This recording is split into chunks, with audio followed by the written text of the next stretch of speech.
Good morning, everyone. Welcome to today's hearing. Today we're going to hear evidence from another person who was involved in examining the Arconic application on behalf of the British Board of Agrément. So, as usual, I'm joined by my fellow panel members, Ms. Thuria Istefan and Mr. Ali Akbar. Good morning. Good morning, everyone. And now I think we could meet today's witness, who is Miss Valentina Amoroso. Are you there, Miss Amoroso? Yes, good morning. Good morning. You can see me, can you, and hear me clearly? Yes. Very good. Thank you very much. Now, I think you are going to make the affirmation which appears on the screen in front of you. Is that right? Yes. Good. Thank you. So could I ask you to read the words from the screen, please? Yes. I do solemnly, sincerely, and truly declare and affirm that the evidence I shall give shall be the truth, the whole truth, and nothing but the truth. Very good. Thank you very much indeed. We have one or two things just to clarify before we go any further. First of all, can you confirm that you are alone in the room from which you're giving evidence? Yes. Thank you. Can you confirm that you have no documents or other materials with you? Correct. Yes. Thank you. And finally, can you confirm that your mobile phone is in another room and that you don't have any other electronic device with you which is capable of receiving messages? That's the case. Very good. Thank you very much. I hope we shan't have problems with sound or vision. If we do, we'll have a short break while the technical people iron them out, all right? Yes. We shall have a break in the course of the morning, probably around about 11:15. And if you're still going, again, in the middle of the afternoon at around 3:15. But if you need an additional break at any time, will you just indicate that and we'll try and accommodate you? All right? Okay. Is there anything you'd like to ask me or anything points you'd like to make before we start? No. Oh, ready to go then? All right. Thank you very much. In that case, I'm going to invite Mr. Millett to ask you some questions. Yes, Mr. Millett. Thank you, Mr. Chairman, and good morning to the panel. Good morning also, Ms. Amoroso.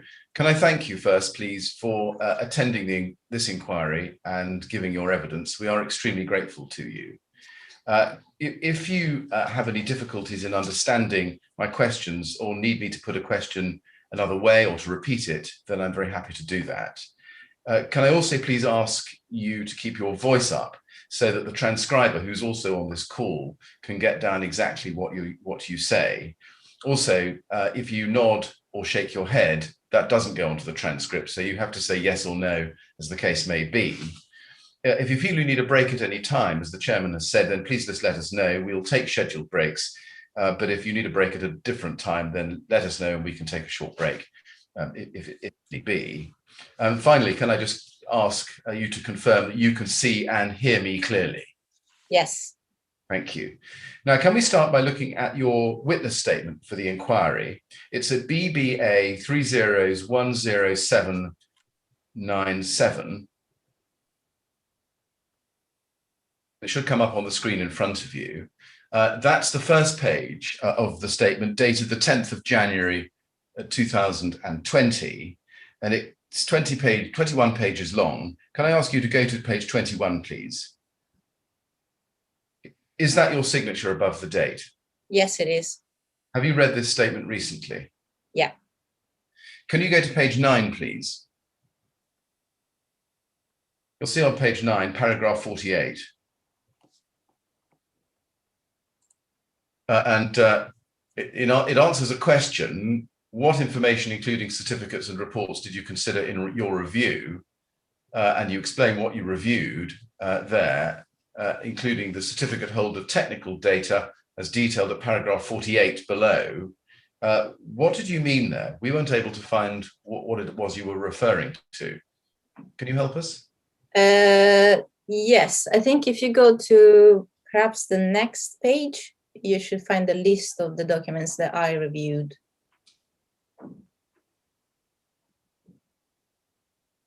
Perhaps we'll come to that in due course. It's not exactly clear to us what that is. Other than that, can you confirm that the contents of this witness statement are true? Yes. Have you discussed your statement or the evidence that you're going to give today with anybody before coming onto this call? No. Now, when you were working at the BBA, did you know the entity known as Alcoa? Yes. And that later became Arconic, didn't it, I think? Yes. And I'm going to refer to that entity as Arconic, except where the word Alcoa or name Alcoa appears in the documents. Now, I'm going to start by asking you some questions about your background and training. Can we look at your statement, please, while it's still on the screen at page 2? And I'd like you to go, please, to paragraph 4. You say there that you graduated in 2012 with a materials engineering MSc honours at the University of Naples.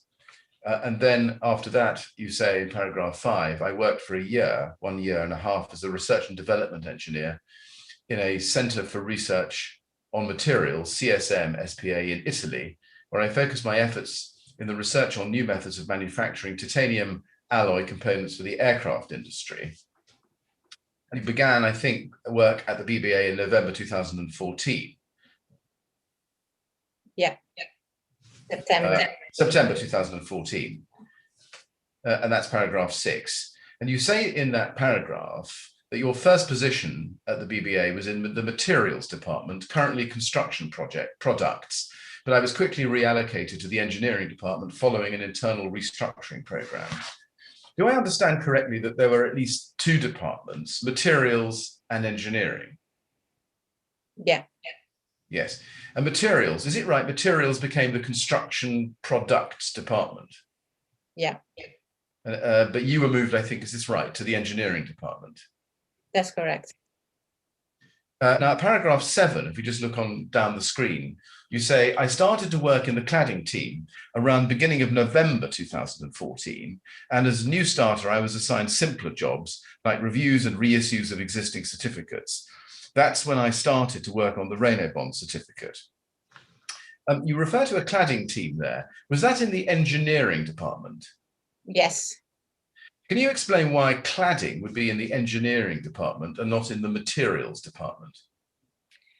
Because the cladding used to be assessed as a system, so with structural properties, and therefore couldn't be part of the materials department only. So in essence, the key difference is that whilst in the material department, products used to be assessed primarily for physical durability properties, in the engineering department, there used to be assessment for structural properties as well. Right. Does that tell us that when you arrived in the department and started working on the Rationale certificate, the emphasis was on how the panels worked within a structure or as part of a structure, as opposed to examining the material makeup of the panel itself? It was both. It was both. I see. Now, is it right that at some point there was a new construction products department created within the BBA? Yes. And was the cladding team in that department? No. I see. So the cladding team, as it were, remained within the engineering department. Yes. Can you just tell us when the new construction products department was created from your memory? It was around probably October, shortly after I joined BBA. Right, I see.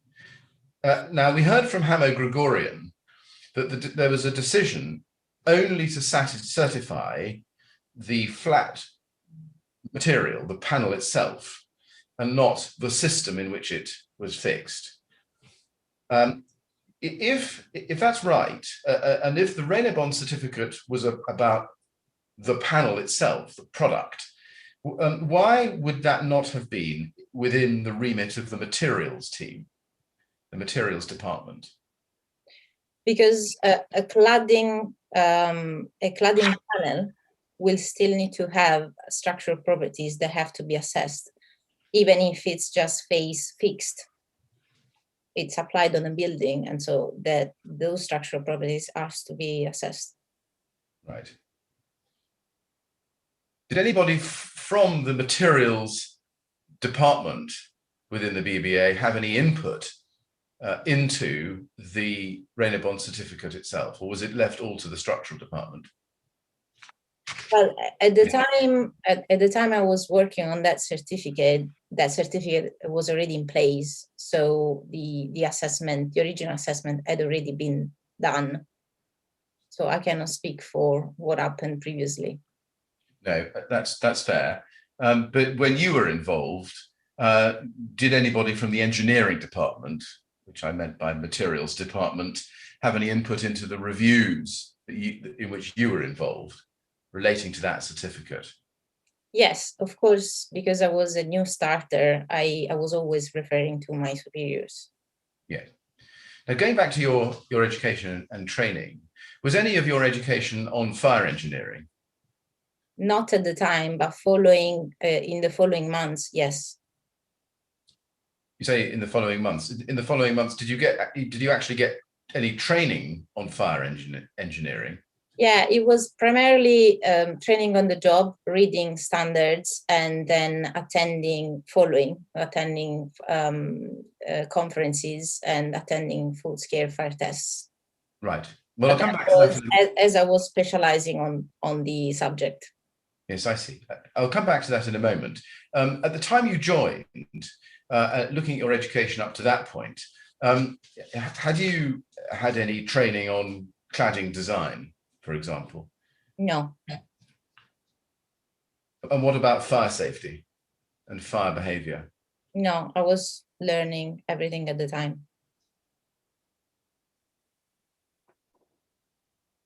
So before you joined the BBA, do I take it that you had no prior knowledge or experience of the British Standards 476 suite of tests or the European fire safety classification tests? No.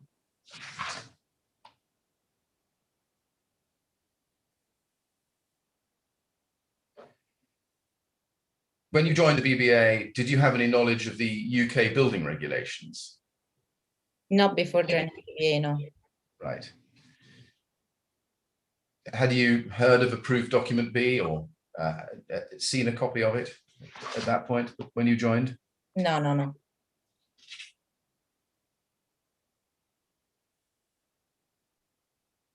Now, when you arrived, you, I think, reported to a team manager. Is that right? Yes. And we understand, I think, that from the 5th of January 2015, that became Prayer Nkomo. Correct. Do you recall who your team manager was before Prayer Nkomo? I had a team manager when I joined the materials department, and then that person left BBA. So in the months between October and January, I didn't have a team manager, and I was reporting directly to the head of approvals. Who was that? Brian Chamberlain. Brian Chamberlain, I see. And did he report to a section head? Correct. Who was that? He was reporting directly to the operations manager. At that time, that was Brian Moore, was it? Correct. So before Prayer Nkomo joined, we have the structure that you report to Brian Chamberlain and he reported to Brian Moore. And is it right that after Prayer Nkomo came in as team manager, you reported to him and he reported to Brian Moore? Have I got that right? He reported to Brian Chamberlain, who reported to Brian Moore. I see, right. So Brian Chamberlain was the head of the engineering department. I'm sorry, could you say that again? I think I overspoke. Brian Chamberlain was the head of the engineering department, so he was overseeing the work of the team managers and the project managers. Yes, I see. Now, going back to your training, you told us that everything was new when you joined. I paraphrase. Did there come a time during your role within the cladding team from November 2014 that you came to learn about the UK testing regime and BS 476? Yes. When do you think that was? Well, I think it was straight away when I started to work on the first cladding projects, because as part of the review, I was reviewing the regulations. And so I was starting to ask questions about which standards we were referring to and why. Who was answering those questions?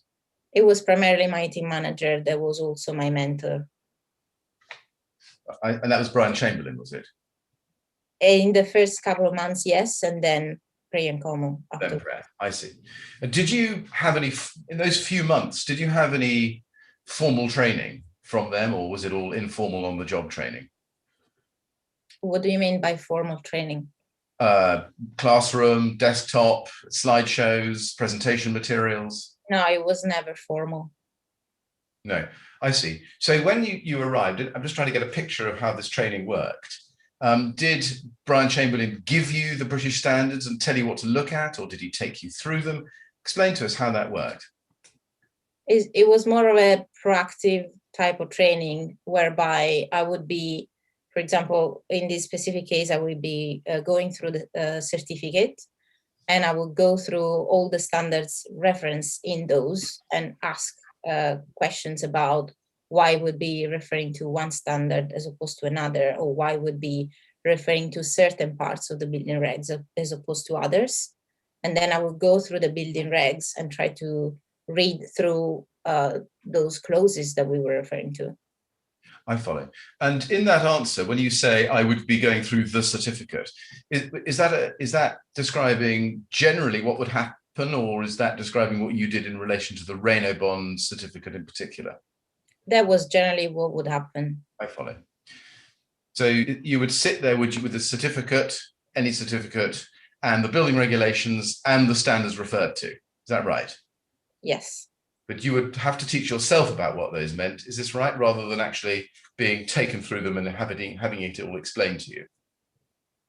Yes, that was primarily as a first attempt, yes.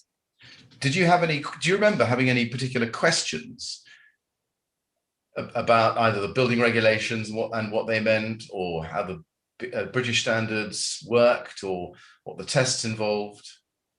Well, yeah, at the beginning, as a new starter, the questions were many. I think reading standards and try to understand the testing methodology wasn't the most difficult thing to catch up. It was primarily trying to interpret the building regs that was a bit trickier. Yes, I see. And do you remember particularly, casting your mind back, what particular aspect of the building regulations you found tricky? Just trying to understand why we were referring to certain clauses as opposed to others. To me, it was all new. So I had to ask why we were referring to certain parts as opposed to others. And also, at the time, as part of the review, I would be reviewing similar certificates, and I'd be asking why we were referring to some clauses in one and some others in another. I see. And who would answer those questions generally in those first few months? Well, Brian Como, even though he wasn't appointed as a team manager yet, was as a technical expert on the subject. So I would still be referring to him where possible, even though he wasn't my formal manager. I see. You say, Mr. Chairman, I'm sorry to interrupt myself, but I'm just noting that the transcript has a lost connection on it. Oh. And that's me. I don't know whether yours does. You're quite right, it does. I'm afraid I wasn't really concentrating on the transcript. Perhaps I should have been. And I'm told by Miss Grange, who's messaged me, that hers has as well. Now, I don't want to hesitate. I think we better pause while the connection is restored. Ms. Amoroso, I'm sorry about this. Having said that, I hope we wouldn't have a problem with the technology. Here we are with one. We'll have a short break now, and I hope we can return to you with a working transcript for the rest of us before very long. All right? I'm told, Mr. Chairman, I'm told that it's now back, and I think you can probably see that it is. That was a very temporary blip. Right. Well, there you are. That was quickly resolved, wasn't it? I'm glad. Well, I'm hoping that's. Well, I'm hoping that's. Thank you for picking that up, and I think you can go on. Yes. Ms. Amoroso, you say that, I'm just trying to find it, I think the connection got lost, but I think you said that Prayer Nkomo was, is this right, was an expert in matters of fire regulation? No, or is that at least how you I'm saying perceived him? no, I said that he was the expert in the cladding area, so it was my main point of reference. Right, For certificates, but not specifically for fire. I see. Was there any other point of reference specifically in relation to fire that you would draw upon when having your questions answered? Yes, I mean, primarily I would refer to John Auburn as a technical lead, but in time I also started to have conversation with BRE. You had conversations with the BRE yourself, did you? Yes. Can you tell us who you had those conversations with? Primarily Stephen Howard. Stephen Howard. And do you remember when you were having those conversations? Was this in the early part of your time there, or I throughout? cannot recall. I remember that I attended a conference at the BRE that was related to cladding and fire specifically. And then I started to reach out to him from that point onwards. How regularly would you reach out to Stephen Howard? When and if required. It wasn't a regular expert that would involve. Yes, but can you give us a feel for the frequency? For example, in your first review that you started in December 2014, and which finished in the spring of 2015, do you remember roughly how many times, if at all, you would have contacted Stephen Howard? No, I never contacted him at that point. What were the arrangements under which you would speak to him? Was there by which I mean formal arrangements? Was there a contract or a consultancy agreement or anything like that? No, it was informal. I would contact him primarily to ask his opinion on some things that I couldn't understand clearly, but it was probably 2 or 3 times overall. Right. We met a few times during testing when I was there for testing, but I wouldn't use him as a consultant. Did anybody at the BBA tell you that you could or should speak to the BRE if you had any questions, or was this something that you did of your own initiative? It was on my own initiative. And did you report that fact to your seniors at the BBA? I can't recall. Did you record advice that Stephen Howard gave you from time to time? As I said, it was informal, so there was no recording. Did the BBA pay for the BRE for that advice? Absolutely not. So was it as simple as just you picking up the phone to him? Yes. Did you ever send him any emails? Not that I recall, no. If I ever sent him emails, they were specifically for a project where they were carrying out tests, so that was a formal arrangement. And what about Exova? Do you remember there being a consultancy agreement with Exova, a formal consultancy agreement? No. Did anybody ever tell you that? No, not that I was aware of. I think at some point someone mentioned it to me, but I never had the chance to use this agreement. So do I take it from that you never spoke to anyone at Exova and asked for their advice? No. Only the BRE? Yes, as I said, in an informal way. And do you remember when you first contacted Stephen Howard about anything on which you wanted his advice? No, I cannot recall that. Do you remember whether you spoke to Mr. Howard specifically about anything in relation to the Reno bond certificate? No, I don't think I ever spoken to him about that specifically. Right. Going back to expertise, was there a time when you became aware that there were 2 parallel regimes for fire testing, the national class and the European class? When? Yes. Yes, when? I cannot recall exactly when, but when I started to work on more than one certificate, it became apparent that, yeah, in some certificates we were referring to the European standard, and in some others to the British standard, and yeah, and all the consequences with that.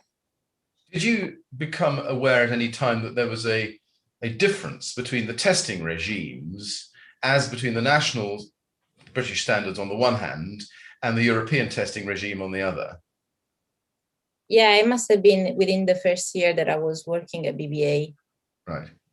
Did you become aware that under the British standard 476 parts 6 and 7, you test a flat specimen, whereas under the European tests, or at least one of the European tests required under the European system, you have to test the product in a fabricated form?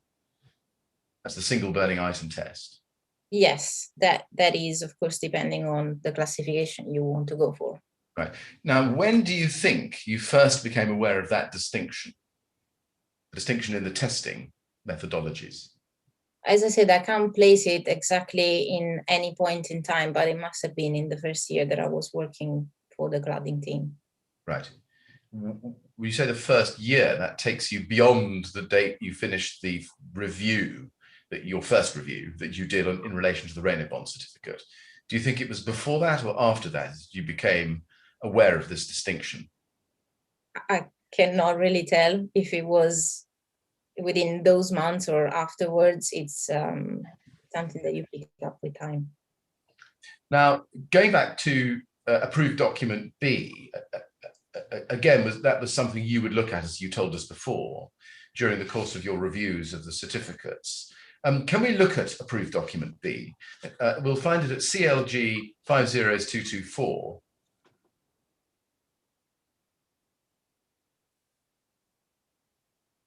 And this is volume 2, which would have been, and this is the version current as of 2013, and this would have been the version current at the time you started at the BBA in late 2014.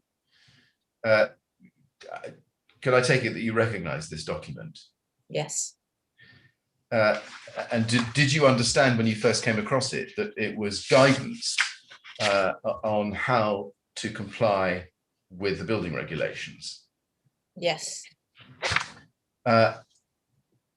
Did you understand that if a designer follows the guidance set out in the approved document, such as approved document B, then they will be compliant with the building regulations?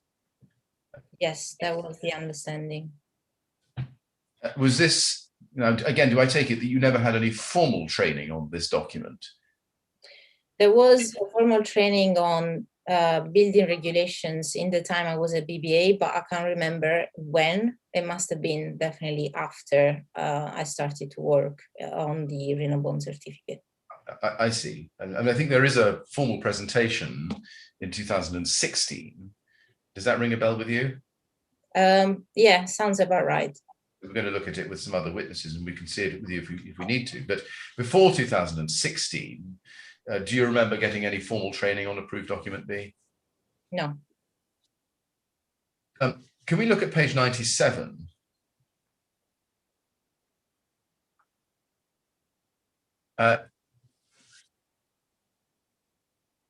This is something called diagram 40. Does this ring a bell with you? Yes. If you look at the diagram at the bottom left, you can see that it's a building of a height 18 meters or more, and that's any building, but the boundary is less than 1,000 millimeters from the foot of the building, and it's all shaded in a dark shade. And under E, any building, that's another building above 18 meters, where the boundary is more than 1,000 millimeters from the foot of the building. And you can see that the top part is shaded. If you look at the key on the right-hand side, you can see that the shaded color second from the top says class 0 national class, or class B, S3, D2 or better, European class. When you began in the first few months in the cladding department at the BBA, did you become familiar with that requirement for buildings over 18 meters? Yes. You did. And if we look at the notes at the bottom, it says the national classifications do not automatically equate with the equivalent European classifications. Therefore, products cannot typically assume a European class unless they have been tested accordingly. During your time working with Arconic on the BBA certification of Rationale 55, did you appreciate that this document says that you cannot automatically equate a European result with a British national class result? Yes. You did. What did that mean to you? It meant to me that there were two different testing regimes, as you mentioned earlier. The one to the British standard that allowed you to get a class O, and a European testing regime that would allow you to get classification as A, B, C, D, etc. And that the two were not strictly equivalent. Right. Both allowed.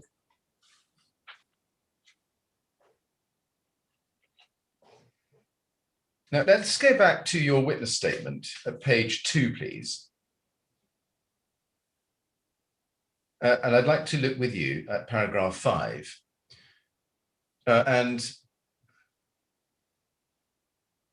You say there that you had engineering background. And then at paragraph 7, you say, I started to work in the cladding team around the beginning of November 2014. And as a new starter, I was assigned simpler jobs, like reviews and reissues of existing certificates. That's when I started to work on the Rationale certificate. Now, against that background, and by review, was that the process of checking an issued certificate, one which had already been issued, in order to see if the statements made in it were still valid and correct?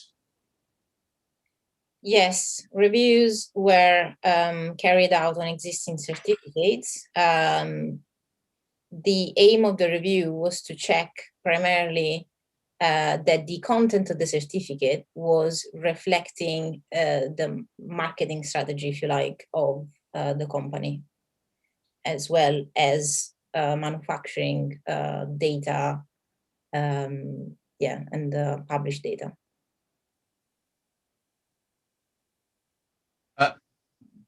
Just examining that answer a bit more, you say the aim of the review is to check primarily that the content of the certificate was reflecting the marketing strategy. Can you just explain what you mean there? It means that first and foremost, the aim was to verify that what the manufacturer was selling was exactly what was certified, and that the logo used, the BBA logo used on the products was used on the right products. So one of the first things to be checked were the marketing data to verify that there was no false claim for the product. False claim for the product made in what? In the marketing data or in the certificate? In both. So there has to be a direct relationship between what is marketed and what is in the certificate. For example, there shouldn't be a use of the BBA logo on products that are not covered by the certificate. Likewise, if the BBA logo is used, there needs to be a clear reference to the certificate number so that the final user, the buyer, can relate that product to the certified product. It sounds from that answer, and please correct me if I'm wrong, that what you're saying is that primarily you were trying to make sure that the manufacturer wasn't using the BBA logo to sell products that were not covered by a BBA certificate. Have I got that right? That was one of the aim, yes. Right, I see. But you also say that in an earlier answer that you were making sure, you were verifying that what the manufacturer was selling was exactly what was certified. Is that right? Yes. Does that mean that you would check to see what was being sold as against the claims being made in respect of that product in the certificate. Yes. Would that mean that you would have to see the underlying test data and classification reports for what was being sold? That was assumed to have been done already in the initial assessment. Right. Well, we'll come back to that then later on. The question I asked gets ahead a little bit, but I'll note that answer. We'll come back to it. Can we just go back to what you call in paragraph 7, the simpler jobs? Simpler in comparison with what? With a brand new assessment. I see. The reason I pointed you out to paragraph 5 is that I was wondering whether you were comparing simpler with the expertise you'd had from your degree and your previous experience. Did you regard this as a simple job? No, it was referred to primarily the comparison between the complexity of a review or a reissue of an existing certificate as opposed to carrying out a brand new assessment for a new product. What was simpler about a review as opposed to a brand new assessment?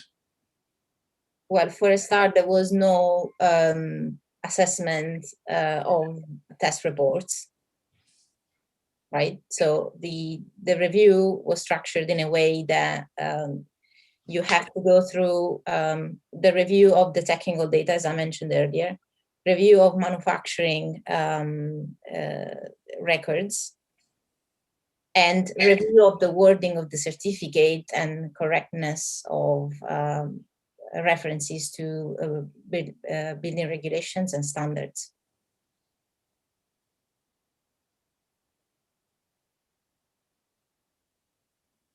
If you got sent a new certificate, sorry, a new test report or a new classification report, presumably you would have to examine that for the purposes of your review in the same way that you would have to do on a brand new review or brand new issue. Yes, with the difference that there would be a distinction between a review and a technical review, or rather, the review would highlight whether there is a need for a technical reassessment or not, and that would be done following the review in a technical issue. So the review itself would not touch on those. But during a review, if you had a new test report or classification report, wouldn't you have to scrutinize that and understand it in exactly the same way that you would do if you were doing a brand new issue? As I said, that would be dealt within the realm of a technical issue. So you would highlight as an outcome of the review that there is a new test data for that certificate, for that product, and that assessment would be covered as part of a technical issue. And would you do the technical review as part of the review process of an old certificate? That is hypothetical, right? Well, I'm asking you, well, is it hypothetical? Did in your time when you were doing reviews, did there never come a time when you were sent brand new test data? Not at that specific time. So when I joined this team, the first jobs that I was doing were not dealing with the technical aspects. It was only with time that I was given more technical jobs. Hypothetically then, supposing in this period, late 2014, November, December, Arconic, let's say, had sent you a brand new piece of test data or brand new classification report, what would you have done with it? I would have raised it as part of the review that there was this new test data, and I would have mentioned that the assessment of that test data would form part of the following technical issue, and then we would have decided who would deal with that technical issue. And who would have done? The technical managers. So that would be the team manager and the head of approval would assign that new project to someone. That could be me or someone else. Right, I see. Now, it's right, isn't it, that a review would happen every 3 years, or at least every 3 years? That's correct. And by a reissue, as opposed to a review, does that mean an update and republication of the certificate? Yes, that is the ultimate outcome. Now, you say at paragraph 46 of your statement on page 9, I don't think we need to see it, that by the time you joined the BBA, Arconic was on the annual maintenance fee. Is that right? Yeah. Would that mean that there was an automatic annual review without a fresh review contract? Every 3 years. Every 3 year, triennial then, Yeah. review, I see. But is it right that for a reissue, as opposed to a triennial review, there was a need for a separate contract to be entered? Yes, there was a separate maintenance scheme that was covering that, but Arconic was not under that scheme. Go back to paragraph 7, which is still on the screen, or should be brought back to the screen. You refer to reviews and reissues alike as simpler jobs. Is it not correct, though, that as part of a review or a reissue, you would need to have to consider the technical statements made in the certificate? Yes. And you would have to have a deep understanding of all the technical statements made in the certificate, yes? Yes. And reviewing a certificate wasn't any simpler, was it, than examining those statements at first issue or on reissue? Well, at first issue, it's not just about examining the statements, but assigning the statements themselves. What do you mean by assigning the statements? It means that in a first brand new assessment, you need to assess the test data, and then you need to write those statements. So you need to have, if you like, even a deeper knowledge. But what do you mean by assigning the statements? You said a moment ago that at first issue, it's not just about examining the statements, but assigning the statements. Yes. What do you mean by that? That means that you're writing a brand new certificate, and you're writing, for example, the fire statement on the basis of the test data.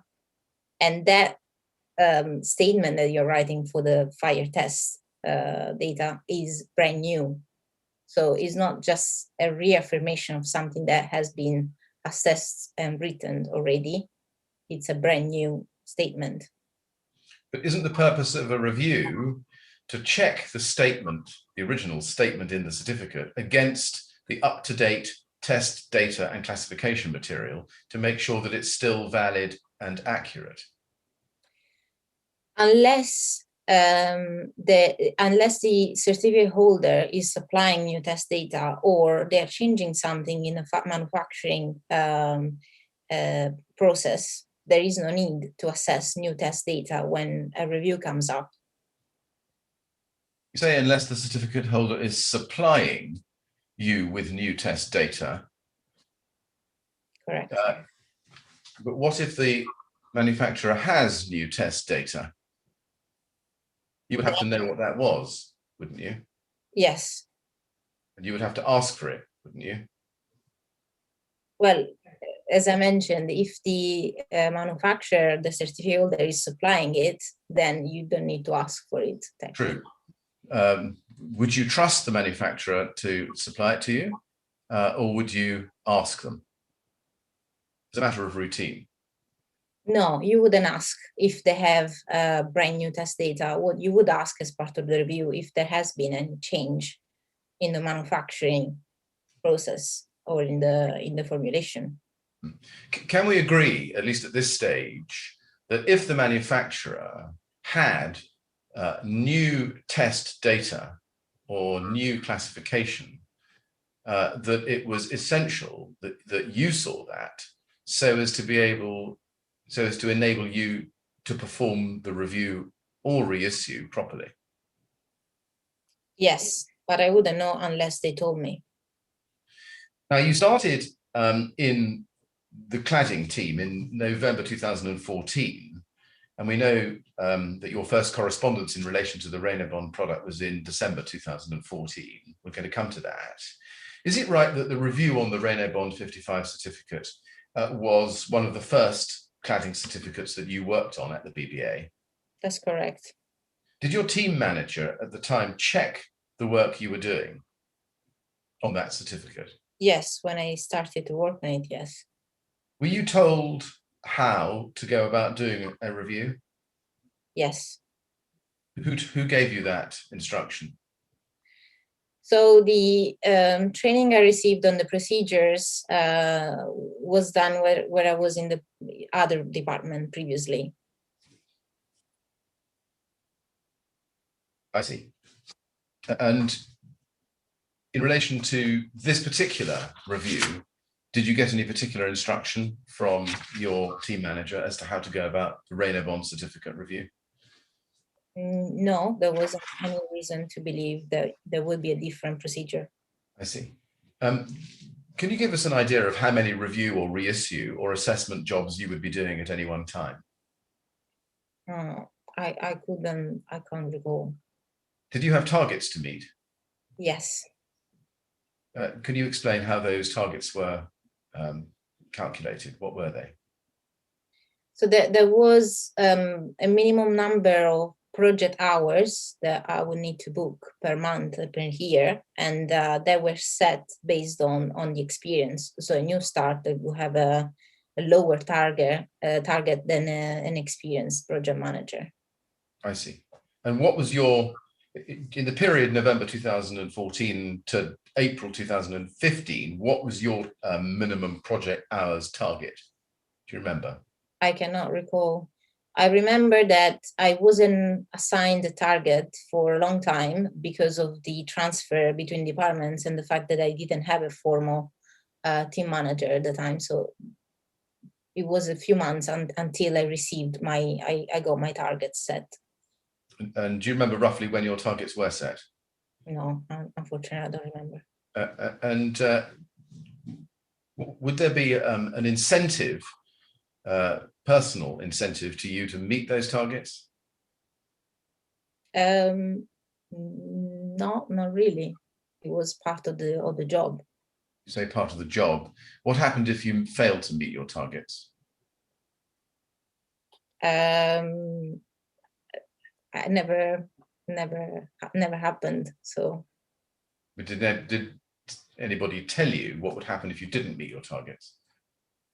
Well, you would need to meet them and make up for those targets somehow. So there was a time where we were asked to do some overtime to cover for the additional hours that were not covered. What I'm really getting at is, was there a career incentive to meet the targets? Not explicitly, no. Right, not explicitly. Was there a financial incentive to meet the targets? No, there wasn't a bonus. Was there an increase in your salary if you met the targets? No, not beyond just doing your job. Now, I just want to ask you one or two questions about the difference between surveillance and reviews. Am I right in thinking that surveillance would typically occur twice a year by a technical assessor visiting a factory? That's correct. And the technical assessor would look at factory production, and factory production specifically, yes? Yes. And does that mean that they would monitor production against an agreed quality plan? Correct. And is that different from a periodic review of the certificate itself? Yes, it's the ongoing maintenance. Yes. And as part of surveillance or review, whose job would it be to examine current fire performance data in respect of a given product? The project manager. The project manager, not the technical assessor? No. Now, I'm going to go to the BBA certificate with you. This is at BBA 6047, please. I just want to show you what it says. And I'm not going to read it all out aloud to you because there's quite a lot of text, but I'm just going to ask you to look at it to see whether it's something you remember. This is Agrément certificate number 08/4510. And in the dark blue banner, you can see product sheet 1, Rainer Bond architectural wall cladding panels. And if you go to the bottom of the page, or bottom of the screen, first page, you can see that it's signed off on the 14th of January 2008. And just above that, still on the screen, you can see key factors assessed, third item down, behavior in relation to fire. In relation to the building regulations for reaction to fire, the panels may be regarded as having a class 0 surface in England and Wales and a low risk material in Scotland. See section 6. And if we look at page 3, there's a blue header technical specification in the middle of the screen there, and you can see description. Rainer Bond architecture wall cladding panels comprise 2 0.5 mm thick aluminium alloy sheets, etc., bonded to either side of a core of low density polyethylene, LDPE. The panels are available either plain edge riveted system or flanged cassette system to suit architectural requirements. See figure 1. Duragloss or PVDF coating available in various colors protects the exposed face. Polyester primer protects the unexposed face. The products are also available in a fire retardant grade, FR. And if you look below at the very bottom of the screen, you can see figure 1. Can we have the whole of figure 1 on the screen, please? You can see there it is, Rainer Bond architecture panels and typical fixing systems. On the left, you've got the riveted system. On the right, you've got the cassette system. And then if we turn to page 5, you'll see section 6, to which reference is made on the first page. Under behavior in relation to fire, there's a large grey block of text comprising 6 subsections. And I'll just show you the first 3 in particular. 6.1, a standard sample of the product with a grey-green Duragloss by 1000 coating when tested for reaction to fire achieved a classification of BS2D0 in accordance with EN 13501 Part 1 2002. A fire retardant sample of the product with a gold-coloured Duragloss finish when tested for reaction to fire achieved a classification BS1D0 in accordance with EN 13501 2002. A fire retardant sample of the product with a metallic grey PVDF finish when tested in accordance with BS 476 Part 6 1989 achieved a fire propagation index I of 0, and when tested in accordance with BS 476 Part 7 1997 achieved a class 1 surface spread of flame. And then 6.3 says, as a consequence of section 6.1 and 6.2, the products may be regarded as having a class 0 surface in relation to the approved document B of the Building Regulations 2000 as amended, England and Wales, a technical booklet E of the Building Regulations Northern Ireland 2000 as amended, and a low risk material as defined in Annex 2C and Annex 2E of the Building Scotland Regulations 2004 as amended. The unexposed side of the products may also be regarded as having a class 0 surface. And then 6.4 deals with colours. 6.5 deals with resistance to fire, and 6.6 deals with cavity barriers. Now, I'm showing you all of that. There's more, obviously, in it than just these passages I've shown you. But my overall question is, would you have read this in detail when you started your work in your review on this certificate? I would have read it. I would have probably not have the knowledge to recognize the shortfalls in these statements. All right. Well, we'll come back to that as well, perhaps a little later when we do come to your review. Can we take a run-up, as it were, to this by looking at the previous reviews that had happened in relation to the certificate before you arrived? Do you remember that there was a review, there had been a review in 2011? Yes. And that the project manager at the time who conducted that review was Alfio Melota, is that right? Correct. To the best of my yeah, that's what I remember. Can we look at your witness statement then, please? Page 6, paragraph 33.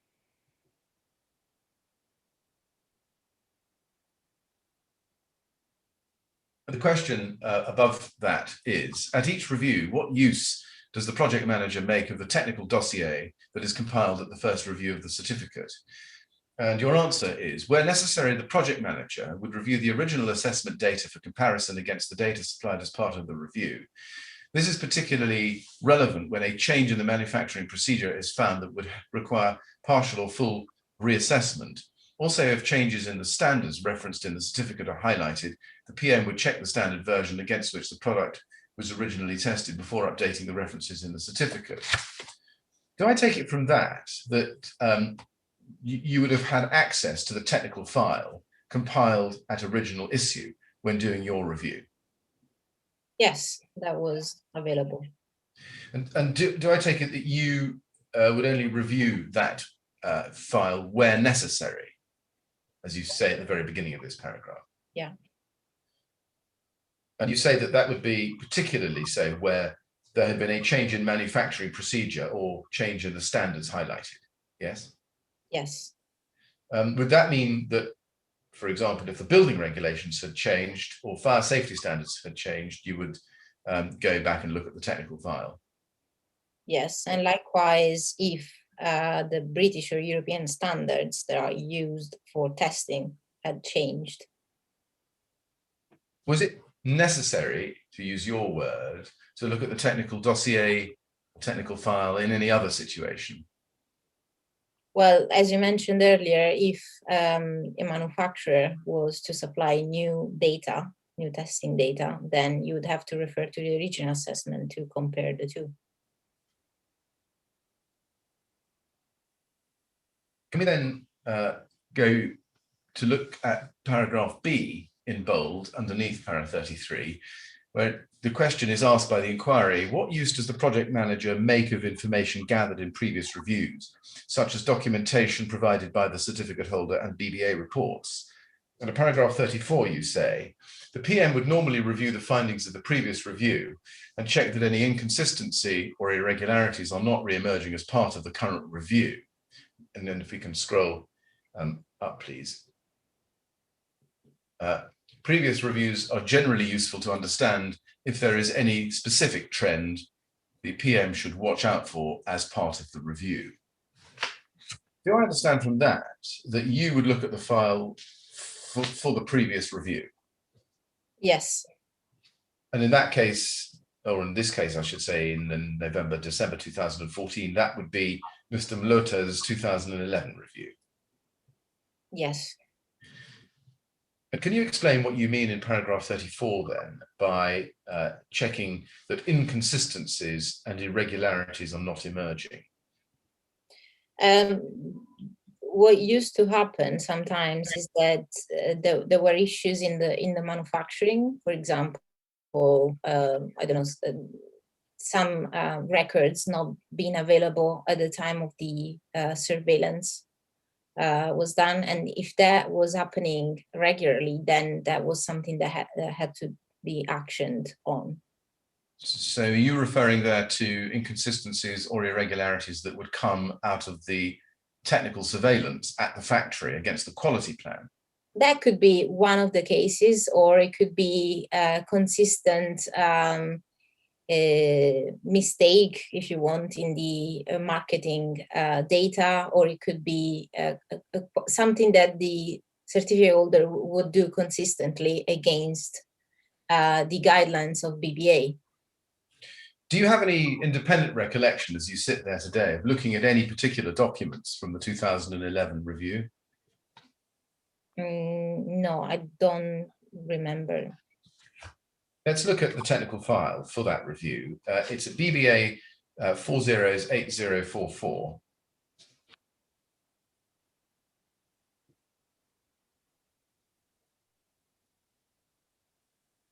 And can we go to page 35 in that document, please, in that document run?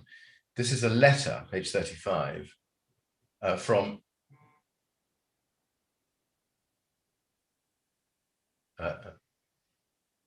yes, that's it. It's dated the 16th of February 2011, and it's from Alfia Mlota, who was the project manager doing the 2011 review, to Bridget Gross at Alcoa. And he makes a request, and he says, let's look at it together.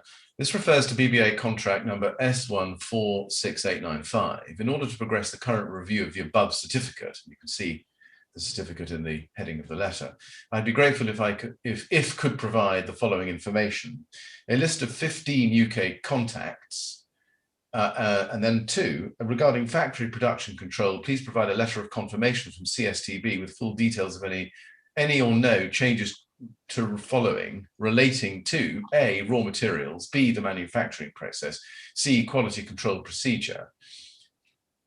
3, a copy of your most recent technical literature / brochure in the UK. 4, a list of customer complaints, if any, relating to product quality for the projects in the UK and action taken to resolve them. 5, an estimate of the volume of production per annum for each product or system for the UK market. 6, recent copies of completed quality control sheets for the manufacture of the product. 7, copies of any license documents relevant to the products or production locations, BSEN ISO 9000 series certificates. Would that have been a standard form letter that a project manager would send out to the manufacturer as part of a review? More or less, meaning that points 6 and 7 might be omitted in light of the fact that they would be checked by the assessor in the factory. Go to page 33. If we go there, you can see her response on the 11th of April, 2011, page 33. And she sends back various things, and you can see a list of UK customers, letter and certificate from the CSTB, Rainer Bond brochure, list of customer complaints, copies of certificates, and estimate of volume of production. It looks from that Ms. Gross has responded exactly as Mr. Malota had asked her. Yes? Yeah, broadly. Yes. Now let's look at the review report that was issued for this report. That's at BBA 30010810.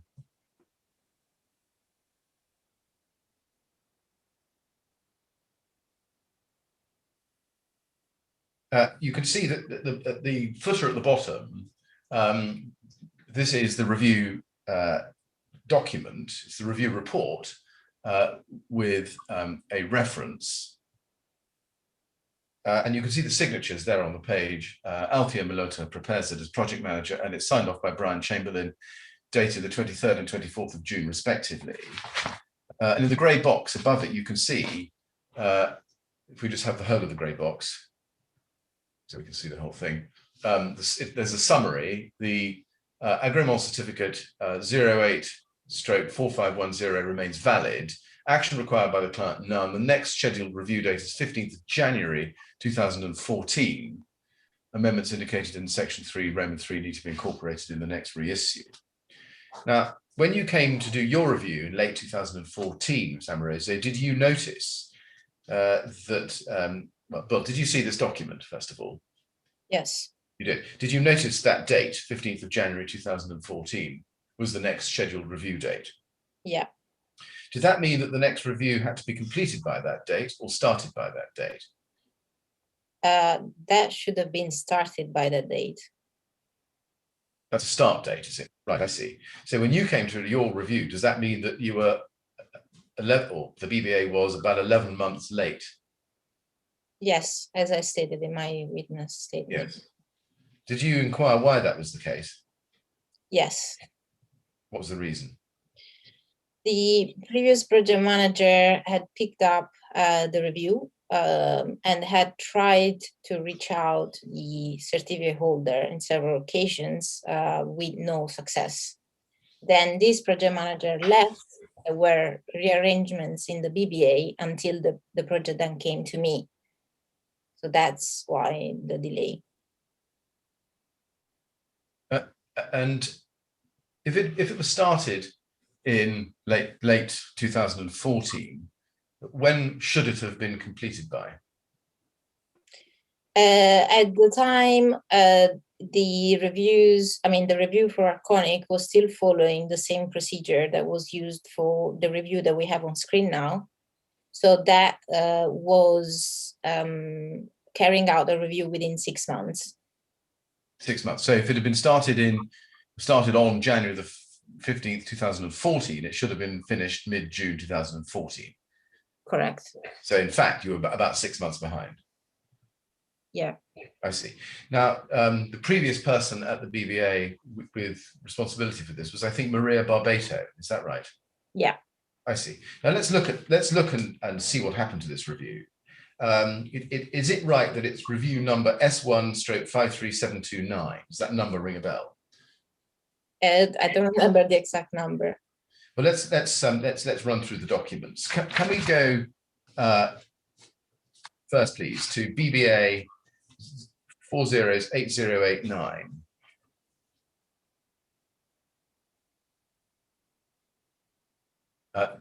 This is an email from Maria Barbato to Claude Schmidt at Alcoa, Arconic, relating to review S1/53729, review of certificate 08/4510. See that? And she says, "Dear Mr. Schmidt, the review of your Agrément certificate 08/4510 is now due, and I'm pleased to inform you that I've been assigned as project manager. Please find attached an initial letter with relevant information and a draft quality plan for you to complete. Further explanations are given in the initial letter." Now, just pausing there, first of all, is this a document that you would have seen or did see when you started work on your review of this certificate in the November or December of 2014, more than a year later? If it was saved in the project folder, I would have seen it. So it was, and I, casting your mind back, do you recall reviewing the correspondence in the project folder at the time you started your review? Yes. Good. Now, you can see from this email that she's attached something, a BBA project letter and a draft quality plan. Let's go to the letter. That's at BBA 408090. You can see from that, it's dated the 8th of October. It's actually sent on the 9th, in fact, by the email we've just seen. And the subject is the assessment S153729, review of BBA Agrément certificate. I'm pleased to inform you, she says, that I've been assigned as project manager for the review of your Agrément certificate 084510. Preliminary work on the above is about to commence, and I wish to provide you with relevant contact information, contact details, information, data you need to submit. And then she goes on to say, a little bit lower down, we have the full screen,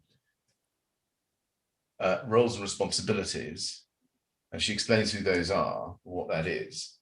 And then if we go to page 2, halfway down page 2, we can see towards the bottom, she asks for submission of data. And she says there, under that heading, can you see? She says, it is necessary for the BBA to be supplied with the following information in order to carry out the review of your Agrément certificate 084510. 1, it's our normal practice to conduct a written survey of users of the product.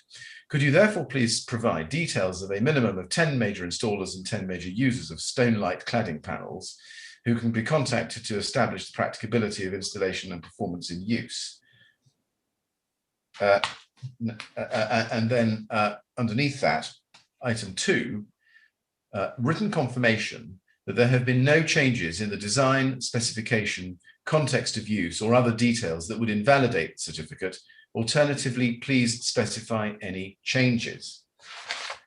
And then 3, regarding factory production control, please supply full details of any changes to, and raw materials is at the bottom and over the page, manufacturing process.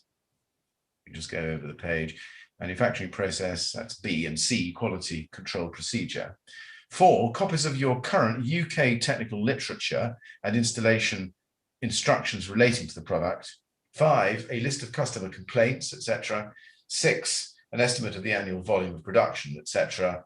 And 7, recent copies of typical production / quality control records. So that's what she sends to Claude Schmidt at Arconic. Can we then go to BBA 408085? And I should just say, Ms. Amoroso, I'm just going to take you through a run of documents before we come to some questions. This is an email from Maria Barbato to Celine Antal at Arconic, now 21st of October 2013. Dear Ms. Antal, I sent below the email to Mr. Schmidt regarding the review of your Agrément certificate for Rainer Bond architectural panels, and I got no response. Would you please be able to forward it to the relevant person in the company? And can we now go next to BBA 408092, page 2 of that document? Get page 2 in that, please. Second email down, timed, page 2, please. Second email down, timed at 06:58 from Celine Ernie. That's Celine Antal's married name, so it's the same person. And she says, "Hello, Maria Barbato. I forward your request to Claude Verlet, the technical contact." And you can see that Claude Verlet is actually copied to Celine Ernie's email there, 23rd of October, so 2 days later. Then if we scroll up to the bottom of page 1, there's an email at the bottom of that page from Maria Barbato to Claude Verlet, 29th of November now, so the end of the following month, 2013. Dear Mr. Verlet, regarding the emails below which refer to the review of your BBA certificate 084510, when do you think you'll be able to provide the requested information? Please do not hesitate to contact me if you have any queries. Then if we scroll up to the top of the page, we now get 2 weeks later, Maria Barbato, 13th of December 2013, to Celine Ernie at Arconic. Dear Celine, I've tried to contact Mr. Verlet, see email below, but I'm not getting any answer. We really need to progress the review of your certificate now. Do you think you can provide me with another contact or a telephone number for Mr. Verlet so I can call him directly? Thanks in advance for your help. Kind regards, Maria Barbato. And then if we go to BBA 408075, at the top of that page, we can see an email from Ms. Barbato to Claude Verlet, now dated the 10th of February 2014. Dear Mr. Verlet, I hope you have already received the initial letter attached with the required information for the review of your certificate. See my previous emails below. I've tried to call you as well, but I understand you're away from the office for a few days. Please contact me on your return as soon as possible so we can discuss the information requested. Kind regards, Maria Barbato. And then we go next to BBA 408095. It's an email sent 18 days later by Maria Barbato to Claude Verlet, 28th of February 2014. You can see the email I've just read you at the bottom of the page. At the top of the page, we can see a further email. Dear Mr. Verlet, I've tried to call you again today, but you were not available. Would you please confirm that you are receiving my emails? And if you have time, please give me a call back. Thanks very much in advance. Thank you very much in advance. Now, when you came into this project and conducted your review in late 2014, did you read this email string or set of emails that I've shown you on the technical file? Yes. Did you notice that Ms. Barbato had, by the end of February 2014, chased Arconic no fewer than 5 times following the first request on the 9th of October 2013 to get the information required for the certificate review? Yeah. What do you make of that? Well, I could only assume that we either had the wrong contact person or someone on the other side didn't want to engage with us, which wasn't uncommon when we were doing reviews. Right. So you suspected at that stage, at least as part of your thinking, that Arconic didn't want to engage with you. Is that right? That was one of the possibilities. Did you have a reason at that stage for thinking why that would be? It just happened with a few certificate holders that they wouldn't take the reviews very seriously. Or maybe that sometimes the contact person that we had wasn't really aware of the processes of BBA and therefore wasn't very responsive. There could have been several reasons why we wouldn't receive a response. Okay. Mr. Chairman, it's shortly before 11:15. I've got about 5 minutes more questions on this line before turning to a different topic. I'm in your hands as to whether we stop now or whether we continue to a more convenient point. Well, is this an inconvenient point from your perspective? It would be more convenient for me to continue for 5 minutes, but it's never. But I think we can manage another 5 minutes. Yes. Can we then go to BBA? Thank you, Mr. Chairman. Can we go to BBA 408971?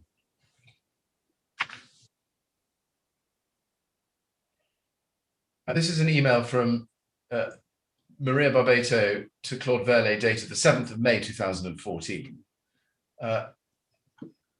If we go to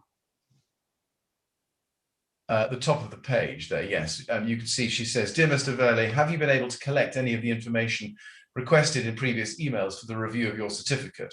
Would you please contact me and give me an approximate date when you'll be able to provide this information? As you know, the 3-yearly review is a requirement for the continuity of the validity of the BBA certificate."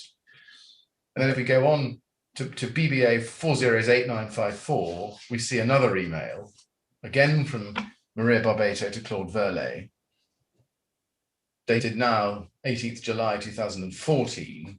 So we're now some 8 or 9 months on from her original request in October 2013. And she attaches a draft quality plan.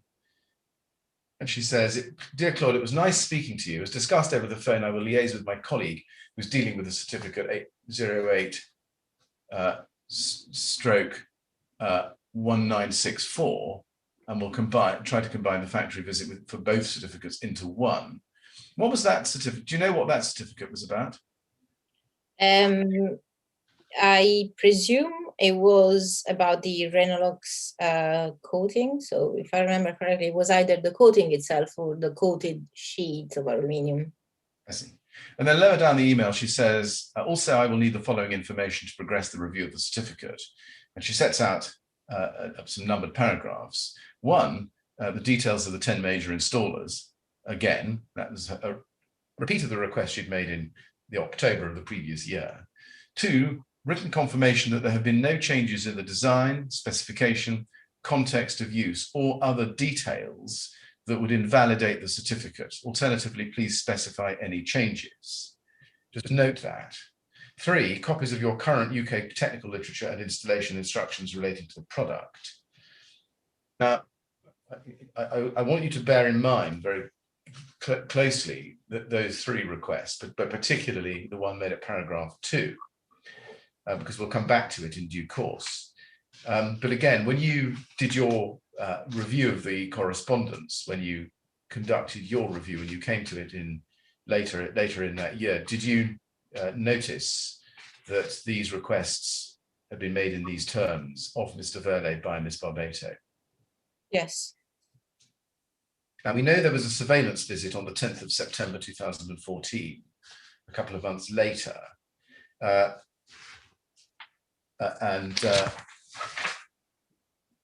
We perhaps don't need to see that, but just note the date. Perhaps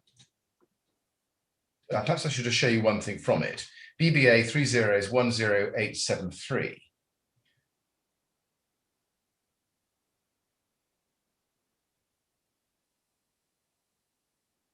And on that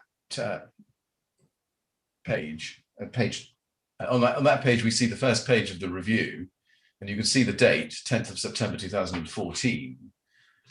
And if we turn the page to page 2, we can see a comment, inspector's comment. You can see 5 paragraphs down, it says the client stated today. Can you see that? Yes. The client stated today that they have tried to communicate several times with BBA to discuss the upcoming review, but as yet have had no acknowledgement or communication from their BBA project manager. The client, in particular Claude Verlet, technical manager, would like the relevant BBA project manager to contact him as soon as possible. Regarding the issue of this certificate, his contact details are as follows. When you came into the review, did you see this inspection report and note that comment? I don't remember right now. I don't remember. Mr. Chairman, that might be a convenient moment. Yes, very well. Well, Ms. Amoroso, we'll have a short break now. We'll resume at 25 to 12, please. And I have to ask you, please, now and on future occasions when we have breaks, please don't talk about your evidence or anything to do with it to anyone else during the break. All right? Very good. We'll see you in 15 minutes then. Thank you.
Welcome back, everyone.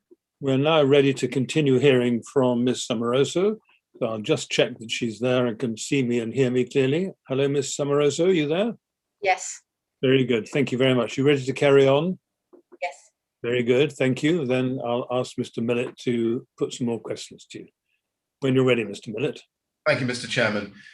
Ms. Amoroso, when you first started working on this review in early December 2014, were you aware of the volume of correspondence from the BBA to Arconic chasing up on the questions Ms. Barbato had asked? Yes. And in your admittedly limited experience at that time, was that sort of amount of chasing usual or unusual? It wasn't really usual. Did you ask your line manager about it? Yes. What did he say? That I should try again, or otherwise we would try to find an alternative way to understand who was the right person to contact. Right. Now, as we've established before the break, by the time you picked up the project of reviewing this certificate, that project was essentially 6 months behind. You told us you were aware of that fact. My question is, was there any discussion within the BBA about the significance of it being 6 months behind? Not on this specific project, but there were discussions about how long the reviews were taking at the time. Right. Was there any discussion or consideration that you were involved with about suspending the certificate because the questions had not been answered? No, not that I remember, no. Right. Now, let's go to your introduction to this review. Can we start by looking, please, together at BBA 3010550?